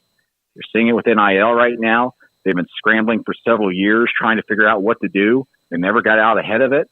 And the NCAA being taken to court time after time again. And potentially the thing that could get some of these schools, maybe more of them involved, is the upcoming case, the case that's going on right now, about back pay potentially for college athletes. And certainly looks likely that's going to happen. We're talking maybe multiple billions of dollars that all these universities are going to be the hook for. But if the SEC and Big Ten are sitting there going, well, we know we're going to have to pay that money, but we feel comfortable with our TV deals and how much money we're getting, so we don't want to pursue blowing this whole thing up and doing something with everybody else when we feel safe right now. Is there a movement out there for the common good, for the health of college athletics, for the health of college football? I'm not so certain about that because, again, while College Sports Tomorrow, this story came out here recently, that's been talked about quite a bit for a while now. And even in the face of that, the Big Ten and the SEC said, we're going to go do our own thing and form our own committee to discuss the future of college athletics. I think this thing has a long way to go before it actually gains any serious traction. Having said that, personally, my opinion, it certainly is an enticing idea. It provides structure. It provides some interesting aspects to it when we talk about relegation and promotion. It certainly maybe excites you a little bit. Plus, you would have 10-team divisions potentially where it would be more regionally based. So we'd maybe get some of those old matchups we're accustomed to seeing in college football. But again, man, you're talking about getting 70 to 80 college presidents on the same page in this day and age. And with everything going on, they have never really been proactive. And I just don't see that happening anytime soon. Yeah, especially, look, half the Pac-12 needs college presidents right now. You know, they don't have any. They've left. So it's not as, I guess, static a job as it used to be. I mean, I remember when I was in college, it was kind of like a Pope job. You had it until you died or didn't want it anymore. And now that's really not the case. No, it's not. And then these guys, and they come and go. They get fired a little bit more often, it seems like these days. And yeah, I'm with you. I just, maybe the thing that's hanging above them right now is that court case and the potential of having to face billions of dollars and paying out billions of dollars in damages. But how fast that thing could be settled and everything, be settled with that, I don't know. Again, it just seems like every decision when it comes to college football and college athletics comes down to the 11th hour, or it happens well after midnight when the explosion's already happened. And the reason for that, for the most part, is because there's just so many moving parts and so many people involved. You're not talking about, a 30-team league where they have structure that was started up and they are running a business. You're talking about academics in the academic world trying to run college athletics and oversee everything on their campuses, but also work together with hundreds of other presidents who they don't even talk to. This isn't the NFL, even if a lot of folks want to kind of model the new way after the NFL, which probably would be the best case thing to do. But again, too many cooks in the kitchen. Absolutely. Brandon, thanks so much for joining us today. Just wild stuff always happens in college football, and we'll see where this goes. Thanks for joining us whenever you do it. I'm sure we'll talk to you again soon. All right. Thanks. All right. Brandon Marcello, 24/7 Sports with us here on 365 Sports. And again, he really did bring out that, here's where the university presidents are. And, if you were at a Pac-12 school right now, would you have any faith in the president of a university? Absolutely not. They've given you no reason to. Yeah. None. Absolutely none. It's insane. No, absolutely none. So, yeah, I don't see any reason. I don't see any reason to think this is going to get done anytime soon. And I do think there's going to have to be a crash. Yeah. The rest of college athletics, all these lawsuits and things are going to have to really overwhelm. And the thing is, the SEC and Big Ten aren't worried about them. No, not at all. Well, just tell us what the rules are and we'll adapt. We're fine. And then all these other schools are like, well, yeah, but we can't just, throw cash at this problem like you can. And even then, they're going to be upset with their profit margins eventually. So, yeah, maybe it's just this is the time to step back and do everything and have ownership of the league. This is not this proposal is not a short-term thing. It's a long-term thing. As a matter of fact, we'll talk about it next. More Super League with the top 5. This is 365 Sports. Cars priced right both day and night. At Richard Car in Texas. Trucks built for you, red, white, and blue. At Richard Car in Texas. Cars that zoom with lots of room. At Richard Car in Texas. Count on us, a dealer to trust. At Richard Car in Waco, Texas. At Ideal MRI, we feel blessed to be part of the Waco community. We're a small family business here in Central Texas. At times like this, the cost of healthcare has never been more important. And unfortunately, significant illnesses and injuries still occur. And that's why Ideal MRI is open and here to serve you through this difficult time. So if you need an MRI, ask your doctor about Ideal MRI. You can schedule online in minutes at idealmri.com or call 833-IDEAL-MRI.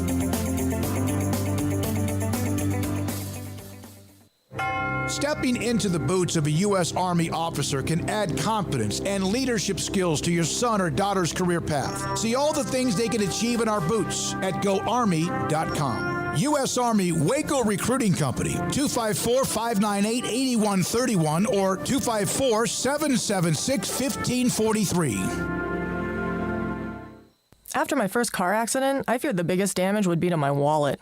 I expected a mountain of bills and a long, drawn-out process. But my Texas Farm Bureau insurance agent was there when I needed her and helped me get back on my feet and in my car in no time.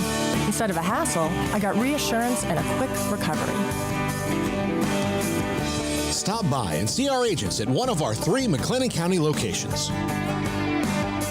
Coverage and discounts are subject to qualifications and policy terms and may vary by situation. Established in 2007 and independently owned, Alliance Bank Central Texas is committed to helping families and businesses meet their financial goals. From their tellers to their board of directors, they know the importance of superior service and competitive products. Customers have confidence knowing that their financial needs are in good hands. It's your bank, Alliance Bank Central Texas, with 2 Waco locations, 4721 Bosque Boulevard and 191 Archway Drive on Highway 84, and at AllianceBankTexas.com. Member FDIC and equal housing lender. It's time for Paul Catalina's Top 5, brought to you by Texas Beef House. Where's the best beef in Texas? Your house when you order from Texas Beef House. Unleash the flavor of Texas-raised Wagyu. From our pasture to your plate, TexasBeefHouse.com. By the way, Conundrum says on the chat room, college presidents equals clowns. I don't think that's, I mean, some of them are and some of them aren't. Correct. But it varies. When it comes to athletics, they don't really know what they're doing. And it's because, and here's something I learned about colleges. And it was a very harsh, stark thing to me. When I went to, after the Baylor situation and then there was the Michigan State thing and all that, the Big 12 had a symposium in Dallas on interpersonal violence. Right. Ray Rice actually spoke at it because he's like had to go through therapy and all these things. And his thing is that he goes around and like kind of like a redemption tour, like a scared straight kind of a thing. You know, like, you know, you were at high school, they brought in a guy who's like, listen, I did 40 grams of cocaine a week, you know, I shot heroin in the back of my neck, you know, like all those kind of scary stories. I think that's kind of his thing. And it was interesting to hear Ray Rice. Brenda Tracy was there, and some administrators were there.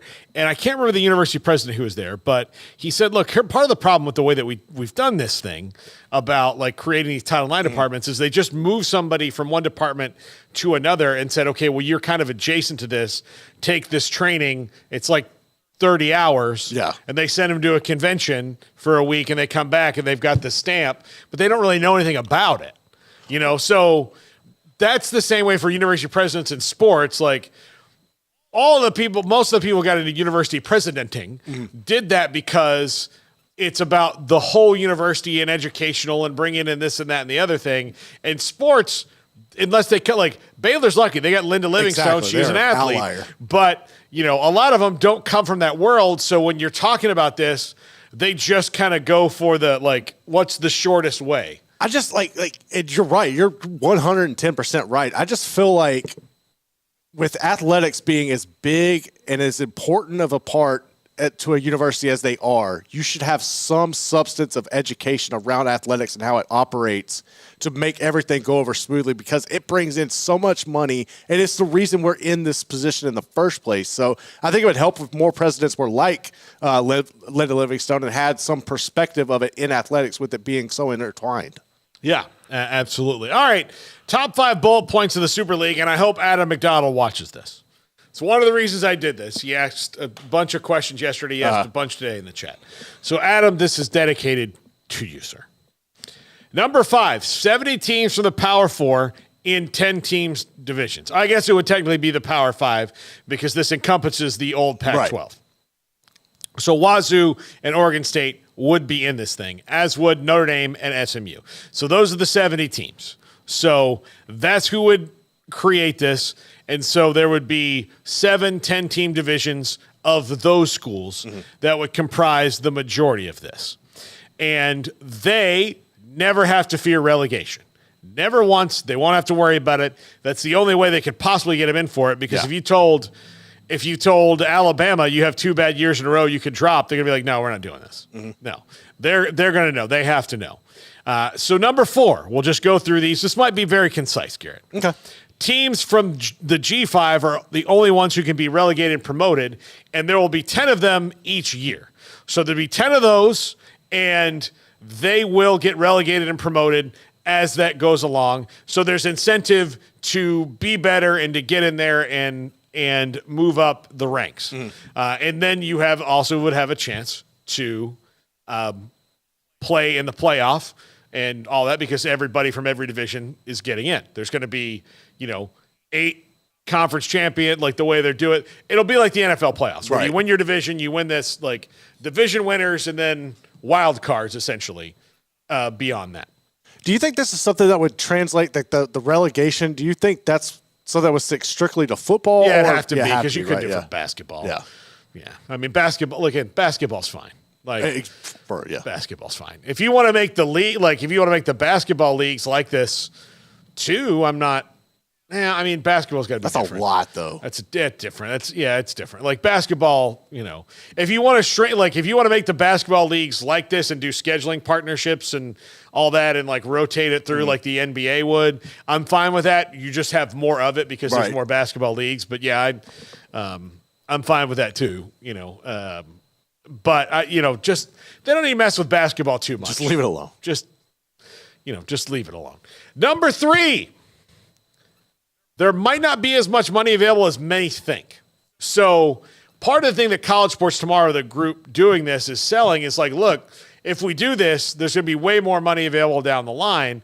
And from the TV network perspective, there's a lot of people that think that, well, how much more money can you squeeze out of this right now, especially when you're talking about adding teams and taking because right now, if you're the SEC and Big Ten, you're like, well, that means you're going to take some money away from us. And we want all the money. So they're not really concerned about long-term growth. And they're not really concerned the good of the many is really better than the good of the one, because if the good of the many is taken care of, then the good of the one, like that whole thing, they're not about sacrifice, and that's what's going to take in this. But the money that I think that College Sports Tomorrow is also talking about is your lawsuits are over. Like that's where the lawsuits are over. So those things, like now that you have collective bargaining, like it might be less money than you're thinking of overall in the short term, but in the long term, it will benefit you that you're not getting sued for back pay and for all these other things that they're getting sued for. Right. And that's good. Like if that back pay thing hits, everybody's screwed. Yeah. I mean, that's one that I can't even wrap my head around. I can't even wrap my head around it. And that's, of course, going to be like a 10-year case. But you would, legitimately, that's when we would see universities have to axe athletic departments, because that's the only way you could keep it. Yeah, I mean, that's going to be like a 10-year case. Yeah. But yeah, absolutely. So, number 2, conferences are skeptical. Yes, because why would they give up that power? Wouldn't want to. They wouldn't want to. Right now, they get to do it. Like, they can do pretty much whatever they want, and they push people around. This scenario really means that you're not, again, if you've got 10-team divisions, unless you The SEC just goes and adds, like, they add to everybody adds to 20, so you can have like a Big 12 and a. How would that work from commissioner standpoint? Like, would you generate 6 or 7 more commissioners? I don't think so. I think here's the only thing I think they could say. Okay, well, if we're going to do this and we have 6 10-team things, well, we would like an SEC 1 and an SEC 2, a Big 10 1 and a Big 10 2, and give everybody 20, right? Yeah, like you have, yeah. But then you get to 80 and you're not, like, you have that thing. So 70, I don't know, somebody's going to wind up with 10. But maybe the Pac-10 only gets 10. There you go. But they're happy to be together. I don't know. But like the conferences that are almost 20, you can give them, I don't know. I'm confused. Complicated. It's not. Yeah. So it's but they're not just going to give that up. Yeah. So I'm not expecting this. Again, this is going to be a long process. This is not imminent or anything, but that's a proposal, and there are some movers and shakers behind it. Number 1, there's no committee. Thank you. No committee. We picked the playoffs based on merit. Huh. What do you know? I don't understand how you ever got away from that. And I think the breaking point was last year. College football has never picked the playoffs strictly on merit. They haven't. Ever. It's never been strictly on merit, never once. And it continues to not be. I mean, merit's part of it, but it's not the only thing. No, it's prestige. Eyeballs. Yeah. No other sport picks their playoff by that one, they got the same record and the same thing, but this one is worth more than that one. Yeah. Okay. So there, but there's no committee, which again, the fact that you had to have one in the first place, at no point you should go, man, this is counterintuitive to the whole idea of sport. Yeah. Competition in general. This is ridiculous. Yes. This is where how do you pick it? Well, how does figure skating do it? We'll do it that way. I don't know. So, but no committee. Look, like when I read that, I was like, quit drilling, fellas. You hit oil. Yep. That's it. I'm good. I'm good. All right. Tomorrow on the show, we'll have Sam Kahn. We'll have Grayson Greenhafer. There's somebody else who I can't remember right now because my brain is a little bit jelly because of the last hour and a half. That makes sense. I'm trying to double check here to see if Smokey had sent it. He did sometime this week, but our group text is long. It is super long. We'll figure it out. Yeah. I mean, it's like tweets that we send back and forth to each other, which we also send to email. Pictures of me looking for crap in here. Smokey trying to goad me into a Mookie Betts thing. That was funny. That was really, I enjoyed that. Yeah. I know you did. Look, he's on my fantasy baseball team. That's the most I can get out of him in my life. That. So I'll never let go of him. I don't care. 10 years from now when I'm playing fantasy baseball, if he's still playing, I don't care. He'll be on my team. You like him playing shortstop? I like him playing anywhere. Okay. But I had to turn in my car. And by the way, I want to say thank you to Alan Samuels one more time for getting to drive that Charger this week. I had to turn the car in today, and of course they're like, "Oh, don't you want to buy it?" And I'm like, "Yes, I do. I just can't. I'm not I have a wife. I can't just make these decisions." Yeah. And so I said, "Look, if you want to do a Mookie Betts trade, my car for this one, I'm straight up and down good for that." Yeah. And they just started laughing. They knew exactly what I was talking about. So, but that's what would have to happen is a Mookie Betts car trade, and that Charger from Alan Samuels was awesome. I'm a muscle car guy now, Garrett. I'm happy That's for what you. I am. Here's what I do. I'm going to weld the door shut, and I'm going to jump in like the Dukes of Hazzard. I mean, that's what we do, muscle car guys. Yeah. I'm going to go to car shows and back in and then walk up and be like, "Oh, man. Just let it run." So there's glass packs on that thing? Wow. All right. Cool. You see my Charger? Just fill it up with stickers of your sponsors. Yeah, absolutely. I'm going to start going to dirt track races, things like that. That's going to be my life now. So, but we have Sam Kahn, we have Grayson tomorrow. We'll have others as well as I'll work on throughout the day and evening tonight and tomorrow. This is 365 Sports. Have a great night, everybody.